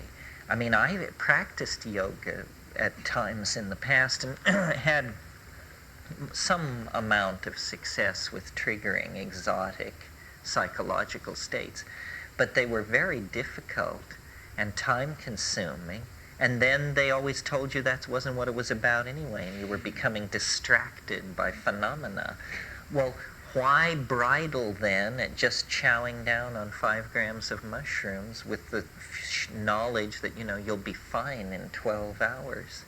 So it's really a matter of using the tools. There are all kinds of altered states, weird states, states of sexual abstinence and states of various kinds of agitation and this and that. But what I'm interested is just this very specific set of phenomena, and I don't really make any claim for it to say, you know, this is the spiritual path. I don't say that. What I say is this is the most interesting thing around. But it's very specific. For instance, I don't like drugs which mess with your mind in the sense of that distort your value assessing ability. The drug which comes to mind is ketamine. Ketamine is an extremely powerful synthetic drug that creates an experience which, if you haven't had ketamine, you don't know what this experience is. It's that specific to it. But, hell, the house could burn down around you and it would arrive as an unconfirmable rumor on the dark side of your metaphysical imagination with this stuff. I mean, you would never lift a hair, it would never enter your mind that there was a problem. Datura is like this too. Datura severely distorts reality. The day I knew that my experiments with Datura had come to an end was one day in Nepal. I was talking to a friend of mine in the market about his Datura experiments and how much he'd been taking recently. And in the course of the conversation, it came out that he thought we were in his apartment. And I realized, looking at this poor soul, that there had been severe degradation of core information processing, and that, you know, we had to get back on the wagon or we weren't going to get out of there. But so then, let me describe for a moment the state of mind on DMT is, if you keep there is a tendency to give way to absolute astonishment. But if you can hold that back and pay very close attention to what's going on, you will discover that it didn't do anything to you. That here you are, and suddenly in the midst of a raging universe of hallucination, and you are you, and you are who you were before. And it has not in any way inflated, repressed, suppressed, distorted, or skewed anything. You're just saying, aha, wow, I'm really smashed. The input is reaching overload, but there must be this core observer who's never overwhelmed, and this persists with most of the tryptamines. Now, sometimes it is overwhelmed, but when it's overwhelmed, it's the last thing to be overwhelmed and the first thing to pop back into existence at the end of the period of overwhelmment. So sometimes on ayahuasca, you just lose it for a period of time, 20 minutes or something. But then you reconstruct, and you're there like a little cork popping up to the top of the ocean. Say, oh, here I am. It's me again. So this is very important, to be able to observe. With DMT, the reason it's so fascinating is because the input, the content, seems to be almost entirely confined to the visual cortex. It's something that you look at, and it comes toward you, and it relates to you. There is a weird distortion of body image, but it's small potatoes compared to most of what's going on. And you can maintain this I-thou relationship. So, my tastes may be narrower than some people. Some people just like to get, fucked up. And they go one way and then another, and a few reds and a shot of this and a hit of that. And, yeah. So there's really nothing to be frightened about with the elves. I mean, it sounds like they could be demons if they want to be. They could be. They're demonic. They've never done anything bad to me. It's that they're humor. It's like being trapped in a Bugs Bunny cartoon. I mean, we all know how funny a Bugs Bunny cartoon is, but have you noticed that the humor is all based on explosions, falling anvils, and agony? And so imagine if you were actually in a Bugs Bunny cartoon. I mean, it's a parody of that situation. I don't know. The vibe of these creatures is very strange. They're knowledge holders. Like, I've often thought that what they were was meme traders, because they had the same feeling that I associated with the Indian hashish traders. They're meme traders.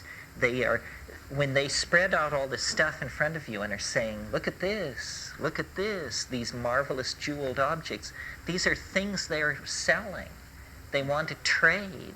They're asking, what have you got? What can you show us? Your Rolex, your fountain pen, your political beliefs, your sexual orientation, what do you want to trade? And so they're sort of like cosmic pack rats. Pack rats will take something, but they always leave something. Have you ever dealt with pack rats? Oh, pack rats are fascinating because if one finds you, it will leave an object in trade for whatever it takes. And the trick is to work it your way, So you give it a paper clip, it gives you a fountain pen. And there are stories in the gold country of Colorado and California of people having relationships with pack rats where they were trading it thumbtacks and it was bringing them gold nuggets until, they had enough gold nuggets that they could leave off trading with varmints and get a life.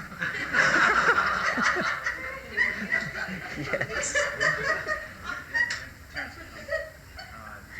From your experience of other cultures that use psychedelics and have used them, do they always make people kinder and gentler? Do psychedelics always make people kinder and gentler? Do they make us kinder and gentler?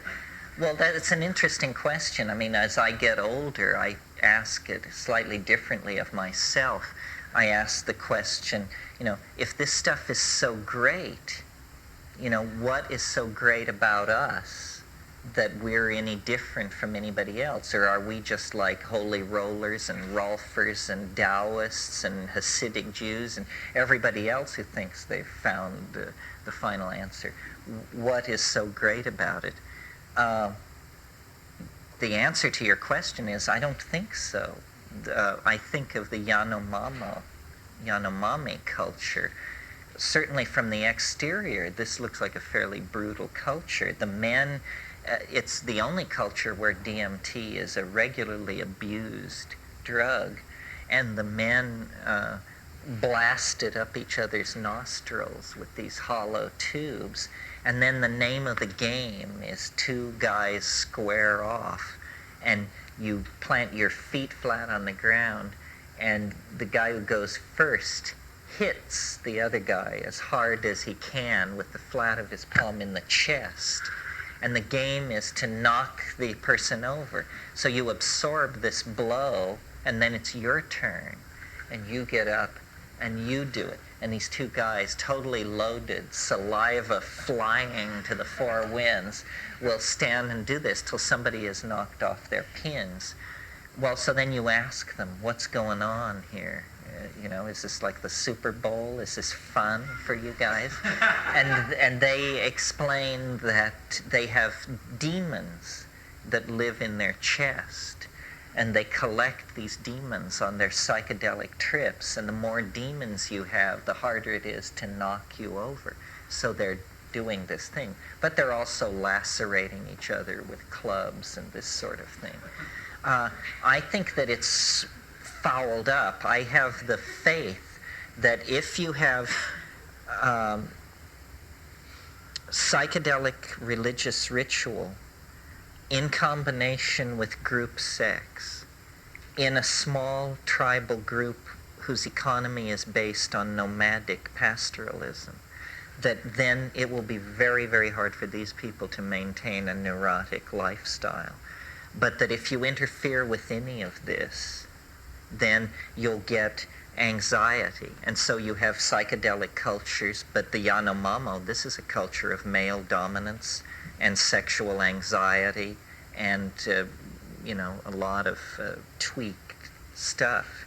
But I think that the main thing is that the cultural group must take the psychedelic frequently enough that the ego does not form, and that the specific manifestation of ego that you want to watch out for is concern for male paternity. That once it's gone that far, it's lost. And then, because then there's male-male rivalry for women and territory. Yeah.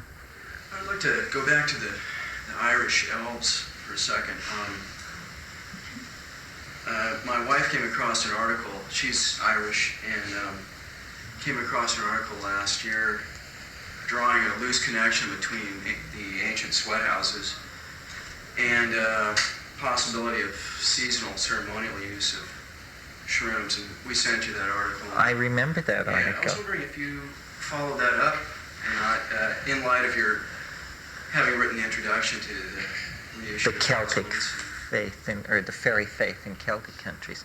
Well, it would be very interesting to prove psilocybin use in ancient Ireland. That people who have been to places like Paonia and like that say they're just overrun with mushrooms. And yet it's not explicit in any Celtic source. There's a lot of psilocybe in Europe. I mean, I was surprised. I thought that it occurred rarely, and so you could make the argument that it was possibly there. But last year when I did a speaking tour of Germany, and we were from Hamburg clear down to Munich and into Switzerland, everywhere there were mushrooms. And we would talk like we're talking here, and then have lunch recess, and people would come back 2 hours later with small grocery bags full of these things. Well, I don't understand the peculiar, there must be something we don't quite grok about why the mushroom image is taboo. Maybe because it looks like a penis, but that doesn't really sound right to me. But why is it so rarely portrayed in all these areas where it must have been used? For instance, in the northwest coast of Oregon and Washington, there are something like 22 indigenous species of psilocybe, no anthropological record of mushroom use by the northwest coast Indians, who were clearly paying attention. I mean, when you look at their carving and painting, they were paying attention. Where is the record of the mushroom use? In ancient Ireland, this, and throughout the Celtic area, into Germany and Bohemia, no visible use of mushrooms. In the culture of old Europe that Maria Gimbutas talks about, again, a prohibition of the image. So this is puzzling, not easy to understand. I would like to believe that in Africa, 15,000 years ago, the primary religion of humanity was goddess-worshipping pastoralism based on sacramental use of mushrooms. But again, the physical evidence is just a few petroglyphs, drawings on stone, and it isn't a strongly proven case, so it's not well understood. It's hard to believe that the Irish weren't mixed up in this somehow. I mean, it seems so basic to the Irish soul. Yeah. How many grams of mushrooms do you recommend taking? 5 dried grams. And you should weigh it. You should invest in a little scale and weigh it, because people eyeball it and they inevitably choose much less than is the correct amount. And if you're taking fresh mushrooms, you should take like 60 grams, because it dries down by a factor of more than 9 to 1. You're referring to cubensis? Cubensis. We're always talking about Stropharia cubensis because that's the one people cultivate. Some of the wild ones are stronger, can be taken in smaller amounts. But I think it's good to take Stropharia cubensis because then you know what you're getting, because it's, some of these small psilocybes look physically very much like Galerina species that have irreversible liver-destructive toxins in them. So if you eat a Galerina, you'll have a very bad experience, or maybe a very good experience, but none of us will ever know. Speaking of mushrooms, how about the Amanita muscaria? I've heard from that. Well, this is a very controversial mushroom that occurs worldwide. You all know this mushroom, the red one with the white dots on top of it, the toadstool of European mythology. It's used in Siberia and places like that as an intoxicant, and Gordon Wasson thought that it was the basis of soma, but it now looks like it probably isn't the basis of soma, and that it's very variable, seasonally variable, geographically variable, genetically variable. So you never know what you're going to get. It's very hard to obtain a reliable, desirable intoxication from that mushroom. It's another one of these. There are a lot of these things that are sickening and distorting, and that after you've gone through a night with them, you feel reborn because you're so damn glad you lived through it. But they're not really psychedelic, Any other questions? Before about this idea about the dead ancestors. Oh yeah, what about? I saw a man recently in some New Age magazine that stated just because they're dead doesn't mean they're smart. And it actually had an IQ test that you can give. An IQ test to your ancestors? Well, that's great. We've needed that for a long time. Just the simple test for grammatical correctness would eliminate. The other thing I was going to say was that I had some experience with ketamine, and I did not find it at all distorting my central observer self, the way you talked about Datura. And I think at the height of a DMT trip, you wouldn't be able to do much with a fire in the house either. I mean, when you take a psychedelic that powerful, ketamine or DMT, you make sure you put yourself in a situation where you don't have to worry about physical surroundings. True. Whatsoever. So. But the thing that I noticed about ketamine is the first thing that happens is you stop worrying. The very first thing, before there's any manifestation of any symptom whatsoever, you get this kind of, what the hell? And that's the sign that it's beginning, but it's also the sign that you're not paying attention like you should. The first couple of times I did it, I was profoundly scared that I was dying. Well, I think it also depends on the dose. How much did you do? 50 milligrams to 100 milligrams. Yeah, well, see, I didn't do it that many times, and each time I did it quite a bit. And it was reality obliterating for sure. I've noticed that people who get into ketamine tend to dose downward rather than upward, tend to settle in somewhere around 50. And this is probably, I shouldn't even be speaking about it because I don't know what 50 is like. I know what 150 is like. With the DMT, the main thing is, at first you think, my God, how could anyone ever retain or remember any of this? But it's really that you have to learn to control your own astonishment, that it's like having a heart attack of wonder. And after you've had the experience 3 or 4 times, you just learn to be cool. You say, I am not going to give way to a bunch of exclamations about how amazing this is. And they tell you to do that. They say, don't start raving about how amazing it is. Pay attention to what we're doing. We know that you're blown out. We know that you're amazed. Yes, yes. Now pay attention to this. And then they try to convey this linguistic thing, this visible language. And I don't understand, what this is all about. Has this always been what they've tried to convey? Is the message always the same? Is there a new urgency about visible language? Or is it, how much of the message is already present in me? Is it a message tailored for me? Like this question of whether or not these things are ancestors. Then you get into questions like, what ancestors are they? Like, I do not feel when I break into the DMT space that this is my dead mother or my grandparents. I feel that it's more, that it's just sort of local spirits. Yes, who would have thought? A little white-haired old lady. And then sometimes I think that the reason it's so hair-raising is because the chief soul in this weird place is actually your soul. And that the hair-raising aspect is, it's not just any dead person or a dead relative, it's you dead. And that's the one thing that causes the whole thing to shimmy and fall apart and go into a tailspin of cognitive dissonance. When you realize that the entity you're dealing with is yourself beyond the grave, then you just flood out in the amazement, wonder, horror, and disbelief department and lose the focus and come down. Back here. Kind of double check with your is that so that everyone should go?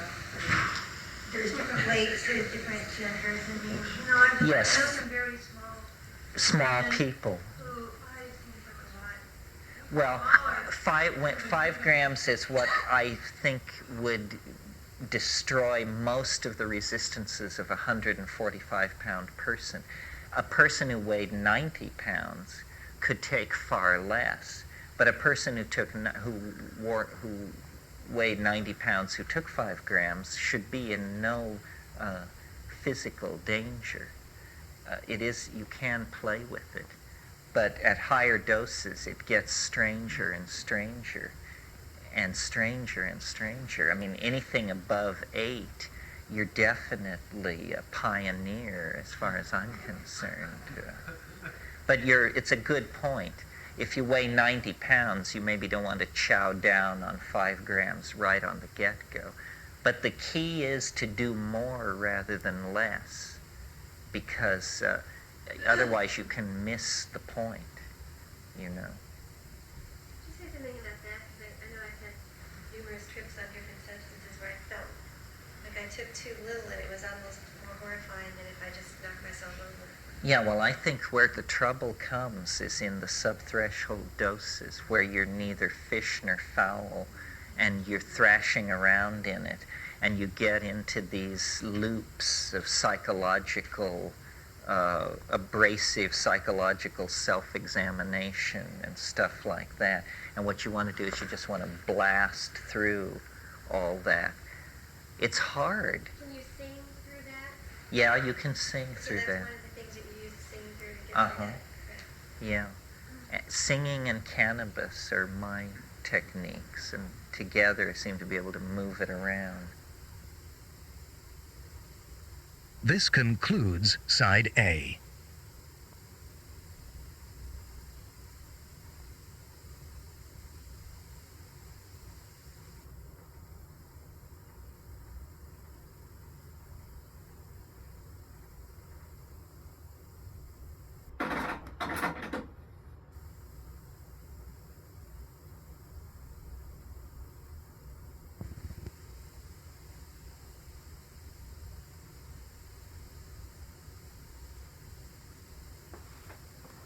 You mentioned that you do mushrooms alone in the dark. What is the effect of being with people who are either observers or participants in Oh, well, for me, I mean, you have to understand, I mean, I'm a double Scorpio and a kind of reclusive type anyway. The reason I don't particularly like tripping with people is because I just worry. I'm a worrier. And if I'm stoned and somebody else is stoned, then I worry. And I listen to their breathing, and I wonder how they're doing, and I wonder if I should ask how they're doing, and I just lose all spontaneity, and I become completely the victim of my imagined concern for this other person. Well, then and then the other thing that happens is people are the weirdest objects in the universe. And if you're stoned and you come upon another person stoned, I mean, they can just unleash something you could never have imagined or conceived of. I remember, I think I learned this lesson the hard way in India, but years ago, once at Sarnath, and it happened many times, but this was typical. Sarnath is the place where the Buddha taught his first sermon after attaining enlightenment. He walked from Bodh Gaya to Sarnath. So I took mescaline there with these two women who were friends of mine, and it's all nicely green and sculpted, and we were sitting there under a tree, and I swear, 500 yards away, there were these two Indian guys walking across my field of vision. And I was sitting there, and I was loaded, and I was watching the traceries. And then I looked out across my field of vision, and I saw these two Indian guys stop dead in the center of my field of vision. And then they said something to each other, and then they turned 90 degrees. So they were now facing me, and they began walking toward me. And I was horrified. And I looked down. I said, I was so horrified that I said, I can't believe this is happening. I refuse to believe this is happening. I will just look at the ground in front of me like this. So I started looking at the ground in front of me, and I looked and looked and looked and looked until two pairs of brown feet appeared in my field of vision. And then I looked up at these guys, and they had caught the vibe, and they wanted to know what was going on. And several experiences like this caused me to believe that, you should really bury it deep before you take it into public. The other thing I've noticed is, if you're stoned in a confined space, there's a certain amount of control of synchronicity. I mean, there's rustling in the corners and batting at the windows and so forth, but this you can handle. But if you take it out into public, God, it's just absolutely uncontrollable. I mean, you could be struck by a meteorite. You could be abducted by extraterrestrials. A safe could fall on you. Anything could happen because the statistical disruption of ordinary probability is so great. What did I say? Oh, I remember what I said. I looked up and I said, I cannot be interrogated. It was good, but it didn't work. Say, how long have you been in this place? You're coming from which place? No, what I found in India was people were telepathic, but it didn't make them like you any better. it just gave them a fantastic kind of in.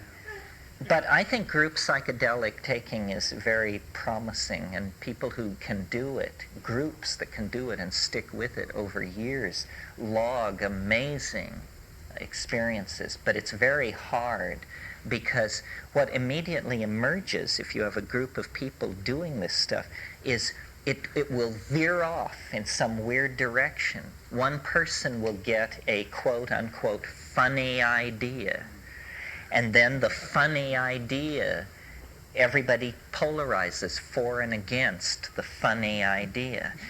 And then they have to decide, well, they're losing, so-and-so's losing their mind. They're in too deep with this. Say, no, this is the answer, and we're moving. And just, and quickly cognitive dissonance builds up, and it's very, very hard. I have a correspondent in the Midwest, a group of psychiatrists who over 6 years took mushrooms once a month together. And they went through amazing contortions of wife trading and not speaking and denouncing and embracing, and just because they were, because it just unleashes this stuff and then it crawls around. So I prefer to do it by myself and then, get all combed and pinned back together before I present myself to the troops in the morning, because, in the height of the thing, you could proclaim anything.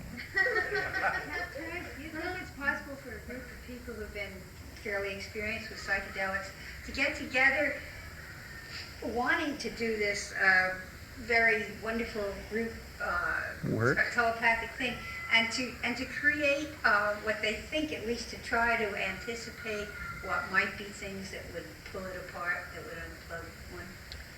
It's hard to anticipate. I mean, I've really found that the way the mushroom works is it reads you perfectly, much better than you can read yourself. And then it comes at you with the one thing that you are vulnerable to. And because it knows you like an open book, and can lead you practically any direction that it wants. But I think group work is interesting and should be pursued, and couple work is very interesting and should be pursued. I'm very conservative. I mean, my approach to it is I basically turn it on and then I back off and watch. That's all I ever do. And I don't have the magical mentality. I don't want to get something or take control of someone or a situation for good or ill. But people who do make great progress in all of these areas, I mean, people who want to design electronic circuits or play Bach on the piano. But I don't do anything. I'm interested kind of in the essence of the thing, what it is, the ding en sich, the thing in itself. And that's why I don't listen to music. This horrifies some people. So you don't listen to music? No, I mean, I have listened to music. I know what it does to music. It makes it the best thing in the world. But without music, it also can do that. And so I sit in silent darkness, and I maintain that's where, the essence of the thing is. Then it's not colored by sound or light or expectation. I'm trying to see beyond the mask, see what this thing is in itself, for itself. Anybody else? Anything else? You mean in terms of in the proximity to the trip? A lot of people like to fast. I don't particularly say you should fast. I just say you should have an empty stomach. 5 hours without eating is good. You should just be cleaned out, bring a certain amount of attention and respect to it. And it's very, very kind to beginners. The complexity comes later in the unfolding of the kinks of the personality. but I think it's very gentle to beginners. What's the ayahuasca diet? You mean, actually, what does it consist of? It's no sugar, no alcohol, no salt, sexual abstinence. It's basically a diet of manioc and certain fish, and I don't think many greens. Is that it, Ken? Bananas, plantinos. It's probably analyzed nutritionally. It's probably a serotonin-loaded diet because of the large amount of plantinos in it. But it's a bland diet. It's just setting you up to be sensitive, I think, to the uptake of the alkaloids. That's an MAO inhibiting. Yes, ayahuasca works through inhibition of MAO. Good point. You see, normally DMT would be destroyed in the gut, but if you inhibit monoamine oxidase somehow, then it passes through the gut and is absorbed and passes into the blood. This was not known by Western pharmacology until the mid-1950s, but it's always been known in the Amazon. So the strategy, you see what ayahuasca is, really, is a slow-release DMT trip, where you take a plant that contains DMT and you combine it with an MAO inhibitor, and then when you take these together, the DMT slowly releases and you get the equivalent of a DMT flash, but stretched out over about an hour and a half. And so you can watch it more carefully. And some people say, you know, that I overstress the visual side of things, that all kinds of things go on psychedelic drugs. Insights, conceptual breakthroughs, weird distortions of body image and this sort of thing. And this is all true, but to my mind, the visual thing is the most striking because it is so other. It is so highly organized, so demonstrably the product of intelligence.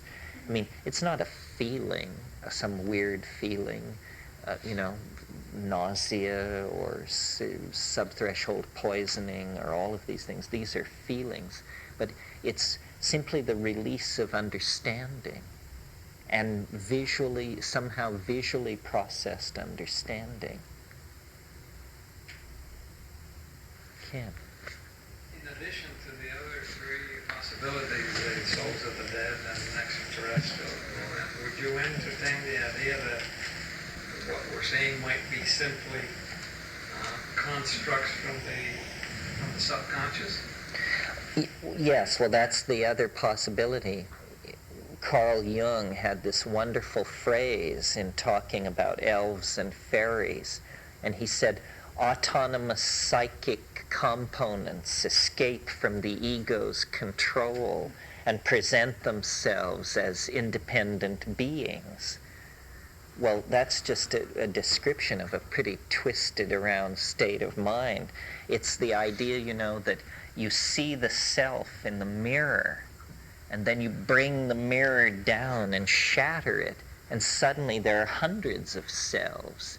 Each fragment of the mirror reflects a self. This would be a conservative theory of what these things are, except that they don't look very much like the self. The shock in DMT is, if this is myself, then I don't know who I am. But yeah, one thing I've thought of in an effort to explain it is that they are fractally parts of the personality.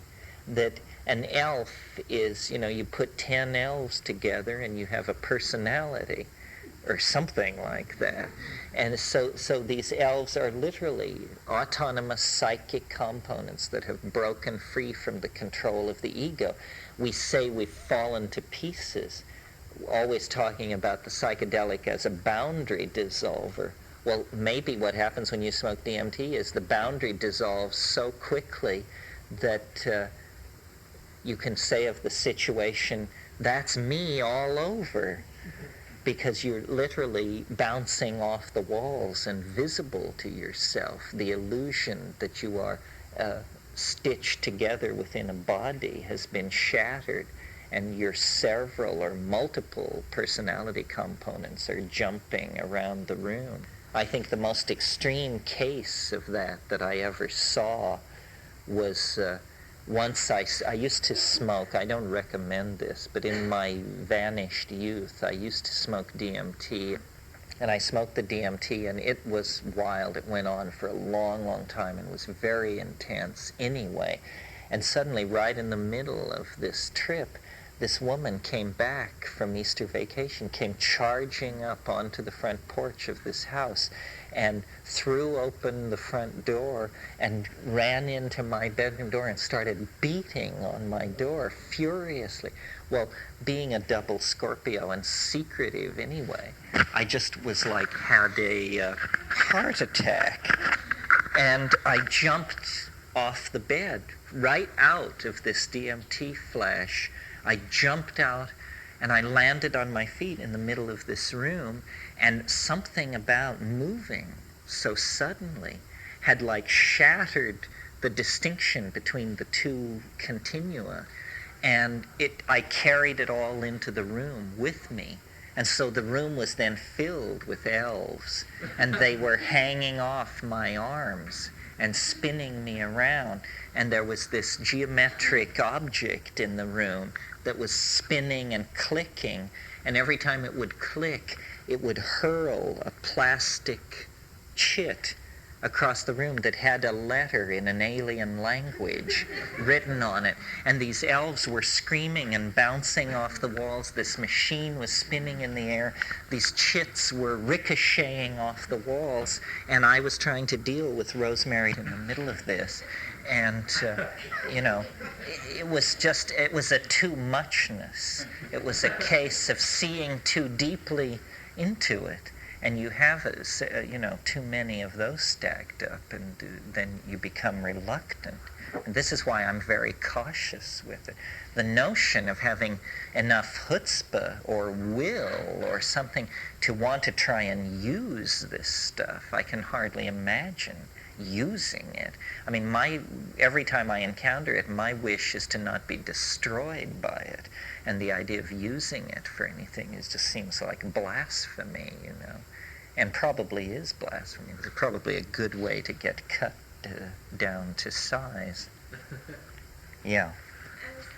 Last night you were talking about how certain times harken back to other times, right, according to this formula.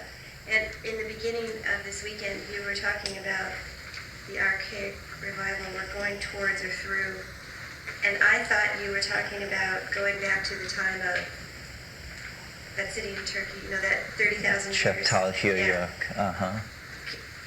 Could you say a few words about that? I mean, is that connected? Well, no, that's the basic notion that somehow our future lies in our past. Right.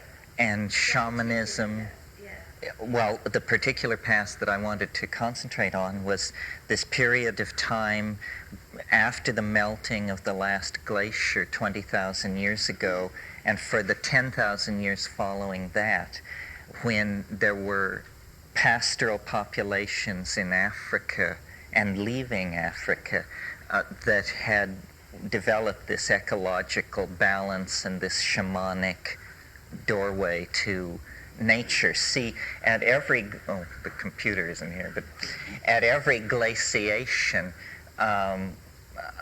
human populations were bottled up in Africa during the time when the ice pack was thick. Nobody was getting out. But only the last time was pastoralism developed in the intervening period. So it was 20,000 years ago. Those people leaving Africa were herders of domesticated cattle, and all previous radiations out of Africa had been hunter-gatherers.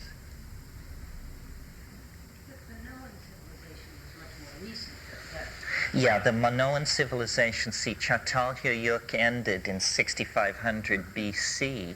But what's interesting is this is when you get the earliest Minoan settlements. And they carry the pottery motifs and building styles of central Anatolia to Crete. So it appears that what happened was Çatalhöyük was like the last outpost of this goddess culture, and when these wheeled chariot Indo-European folks came down, the survivors of that actually went to Crete, and Crete became this weird institutionalized backwater where literally for 3 millennia the fossilized social forms of the previous matrilineal society were kept intact, while on Asia Minor, on the mainland, it all became about kingship, male lines of descent, and all that. It wasn't actually until that turning point at the top of the wave in 980 BC that the last vestiges of this goddess culture were crushed in Crete.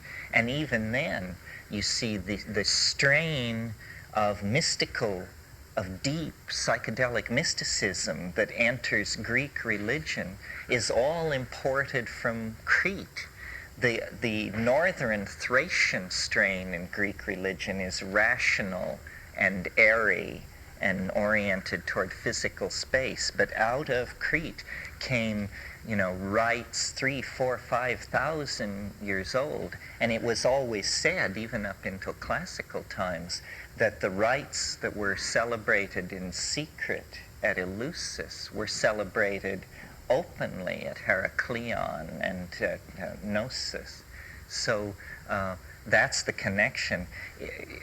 My fantasy about all this is, you see, Çatalhöyük represents such an advanced civilization over anything else existing and it can be traced back 1,000 years to Jericho.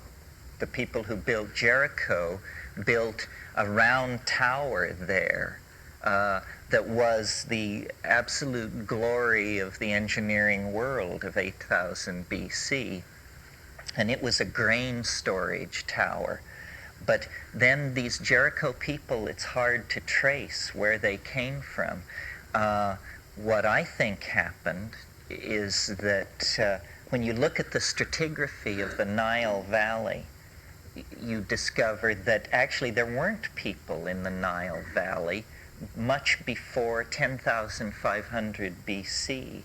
Then suddenly these people appear who are called Natufean, and they build under the overhanging lips of cliffs and have a certain style of fetal burial in a honey pot and certain other characteristics, Natufeans, and they appear out of nowhere. Well, anybody who's studied them has wanted to connect them to the culture of old Europe that Maria Gimbutas talks about, simply based on the fact that they were so culturally advanced that the bias of all these scholars is to say, well, they must have come from the Balkans. But when you look at them as a cultural horizon, you see, to my mind, that they are unmistakably African, and that when you go to the Teseli Plateau in southern Algeria, you find the same style of building, of living under the lips of caves, and this same coarse-grained black pottery called Sudanese ware. The pottery, the animal motifs, the fixation on the vulture, the jackal, and the cow, these are all African animals that occur at Çatal, seems to suggest that there was actually a sweep of African civilization and out of Africa into the Middle East around 10,000 BC. And these people built Jericho 1,000 years after that and settled southern Anatolia 1,000 years after that. Well, this is... what this suggests, then, is that you could go out to the Teseli Plateau with sufficient resources and conduct an archaeological survey, and the ultimate payoff in this fantasy is that you would unearth the archaeological equivalent of Eden, In other words, you would discover the Ur spot from which the Chatal civilization came, the site of this mushroom-using goddess cattle civilization. And when you read the accounts of the Tassili Plateau, there's every reason to think that this strategy would work. It's a windswept sandstone escarpment. And Henri Flotte, who did the preliminary exploration out there, said that in these arroyos where the sand has been cleared away by the wind, there would be Neolithic stone chippings and detritus, sometimes up to 1/2 meter thick, indicating, thousands and thousands of years of continuous habitation when this was all green.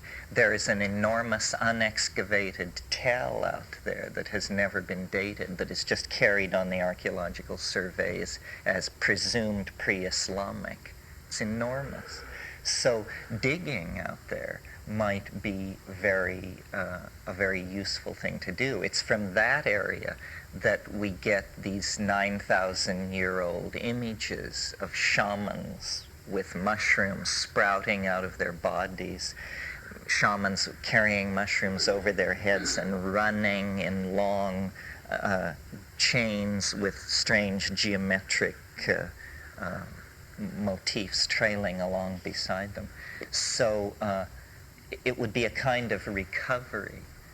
I think archaeology will play a big role in the archaic revival, that part of our cultural dilemma and our political infantilism comes from the fact that we don't know any history. So we're easily led. I mean, we don't even really understand the history of the 20th century. I mean, you ask somebody who Joseph Goebbels was, and they think he served in the Nixon cabinet.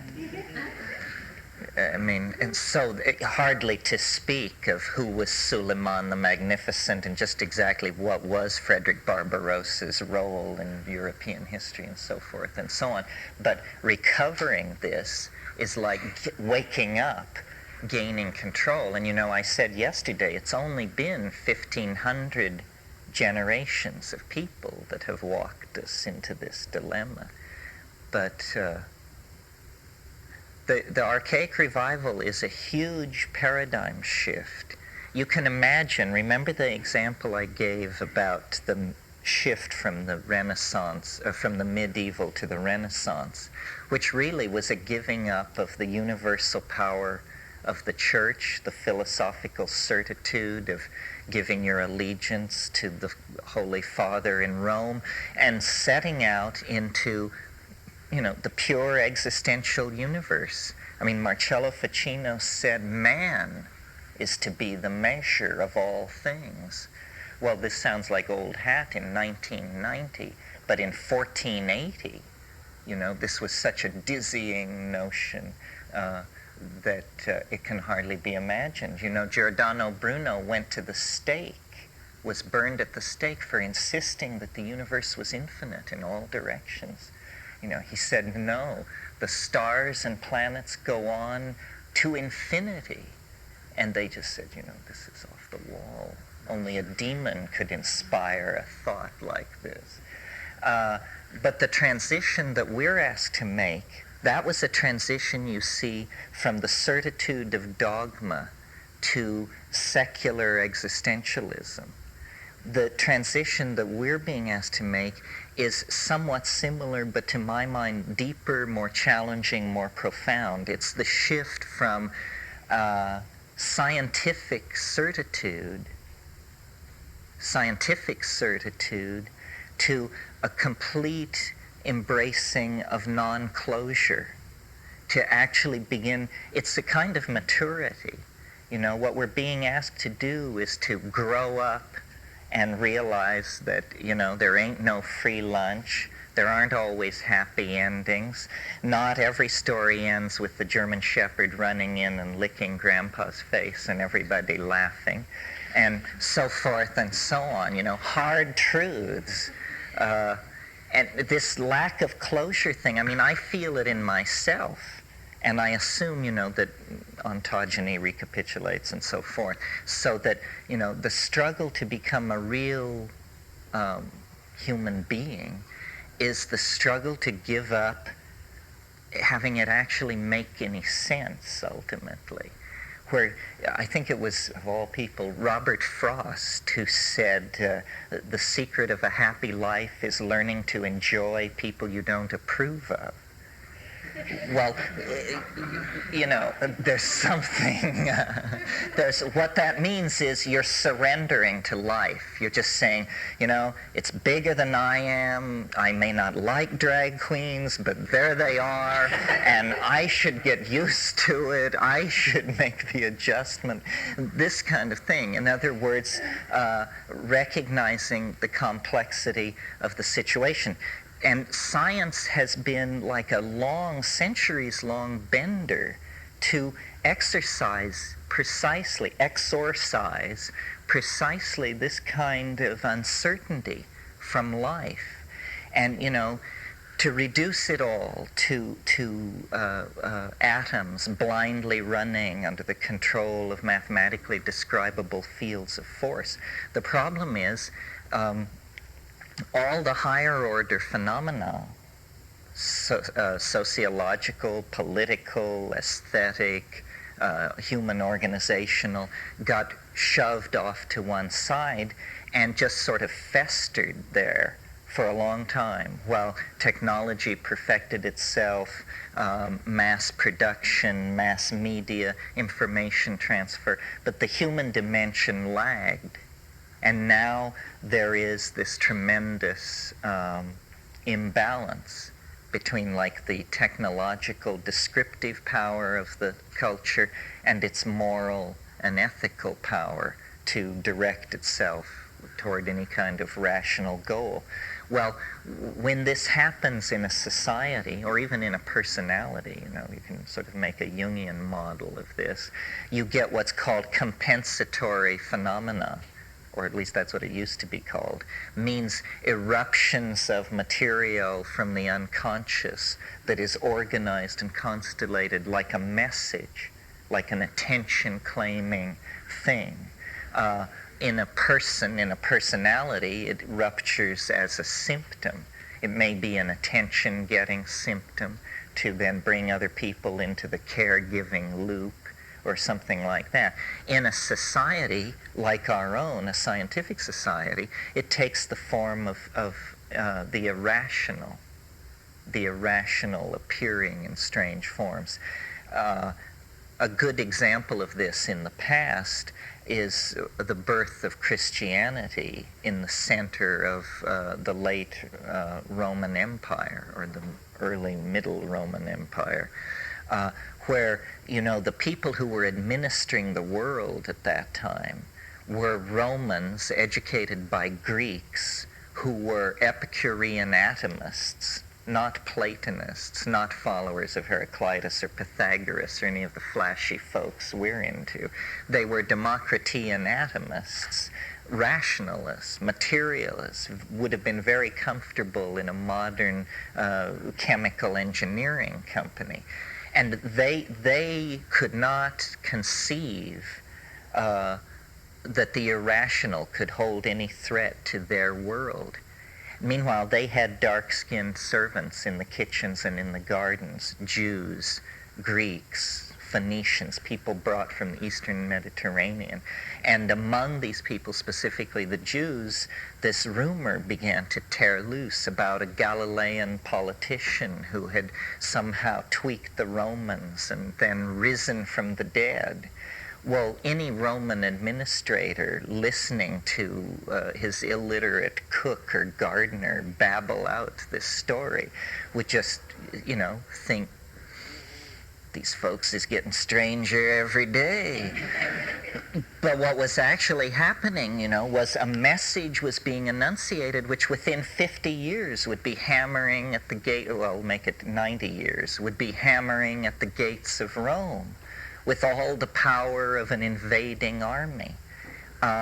In a similar way, the kinds of eruptions from the unconscious that characterize the 20th century are trying to serve a similar function. Well, I don't know where you want to put it, but like, for instance, the eruption of the beast man in the episodes of persecution that happened in Europe during the 20th century, persecution of Jews and Gypsies and Slavs.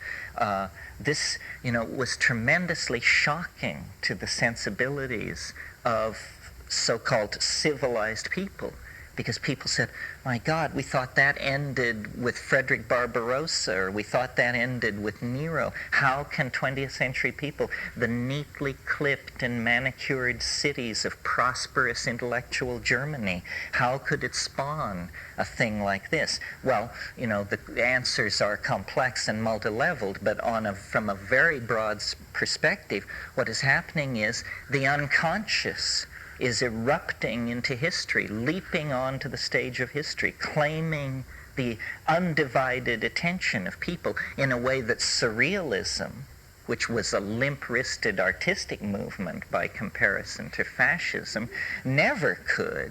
Similarly, you get that under control. The beast is supposedly suppressed by making, notice, a pact with a greater beast, that a demon can be summoned from the heart of matter with the purpose of wasting the cities of Germany, but then it arrives too late for that, but then it's good for the Japanese.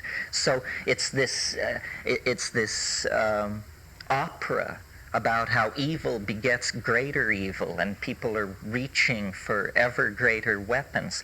Then the intrusion of the atomic bomb into history sort of halts that cycle. Everyone stands back and goes for a middle-class existence, and suddenly the skies of the planet are filled with the craft of meddling extraterrestrials who are obligingly dying in the desert and turning up on blocks of ice for Eisenhower to inspect, and all, this whole crazy story. Well, clearly what this is, the unconscious will not go away in the 20th century. Now the wheat fields of England lay down in hieroglyphic patterns to try and shake awake the dreaming primates. It's as though the whole of nature, is infused with a linguistic intent to communicate. I mean, I think this is one of the things you learn on psychedelics, that everything has a story. Everything has a lesson, and it's not abstract or remote or removed. I mean, to the degree that you can hold your ego aside, nature can teach you almost anything you want to know. I mean, you can learn hydrology by staring into a mud puddle, I mean, it is all happening right there. But ego is a very subtly interfering factor. I always think, in my own experience at one time in the Amazon, when I was at my most illuminated, I could walk into the jungle and invite butterflies to come down and settle on my outstretched hands, like St. Francis of Assisi, And I would do this, and it would bring tears of joy and affirmation to my eyes, and then it would go on, and the tears of joy and affirmation would clear from my eyes, and in the midst of this pure, unadulterated ecstasy, a tiny thought would form, which was, wouldn't it be nice to show this to somebody else so they could see how great I am? And so then, dismiss the butterflies, scurry back to the camp, gather up a skeptical colleague, bring them back to the clearing, and march out into the clearing with outstretched hands to just have nothing happen, except people just turn away in just... my God, what an embarrassment you've become. That it's all going to end like this. Better you should be eaten by termites. It's a better story. So, it's weird. I mean, Tao is like that. You can't push it. You can't use it. Somebody asked me once, was I worried that the mushroom could be used for evil somehow? And actually, early on, this occurred to me, and I put it to the mushroom. And it basically said, you can't grasp it. It isn't even there if you have wrong intent. You can't even perceive it. It's very selective.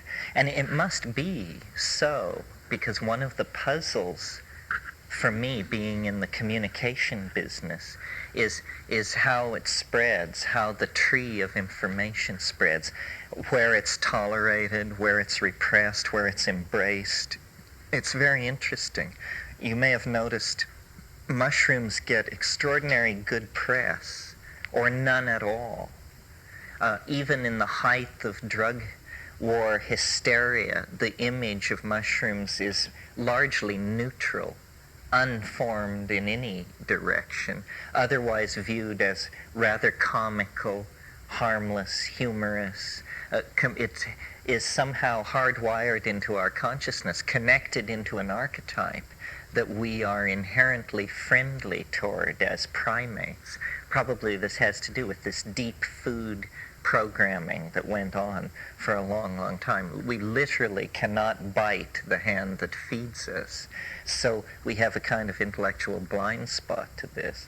Nevertheless, of course, it is a highly repressed Schedule I drug, viewed in the same category as heroin, cocaine, and what have you. This is because it has, quote unquote, no recognized medical application.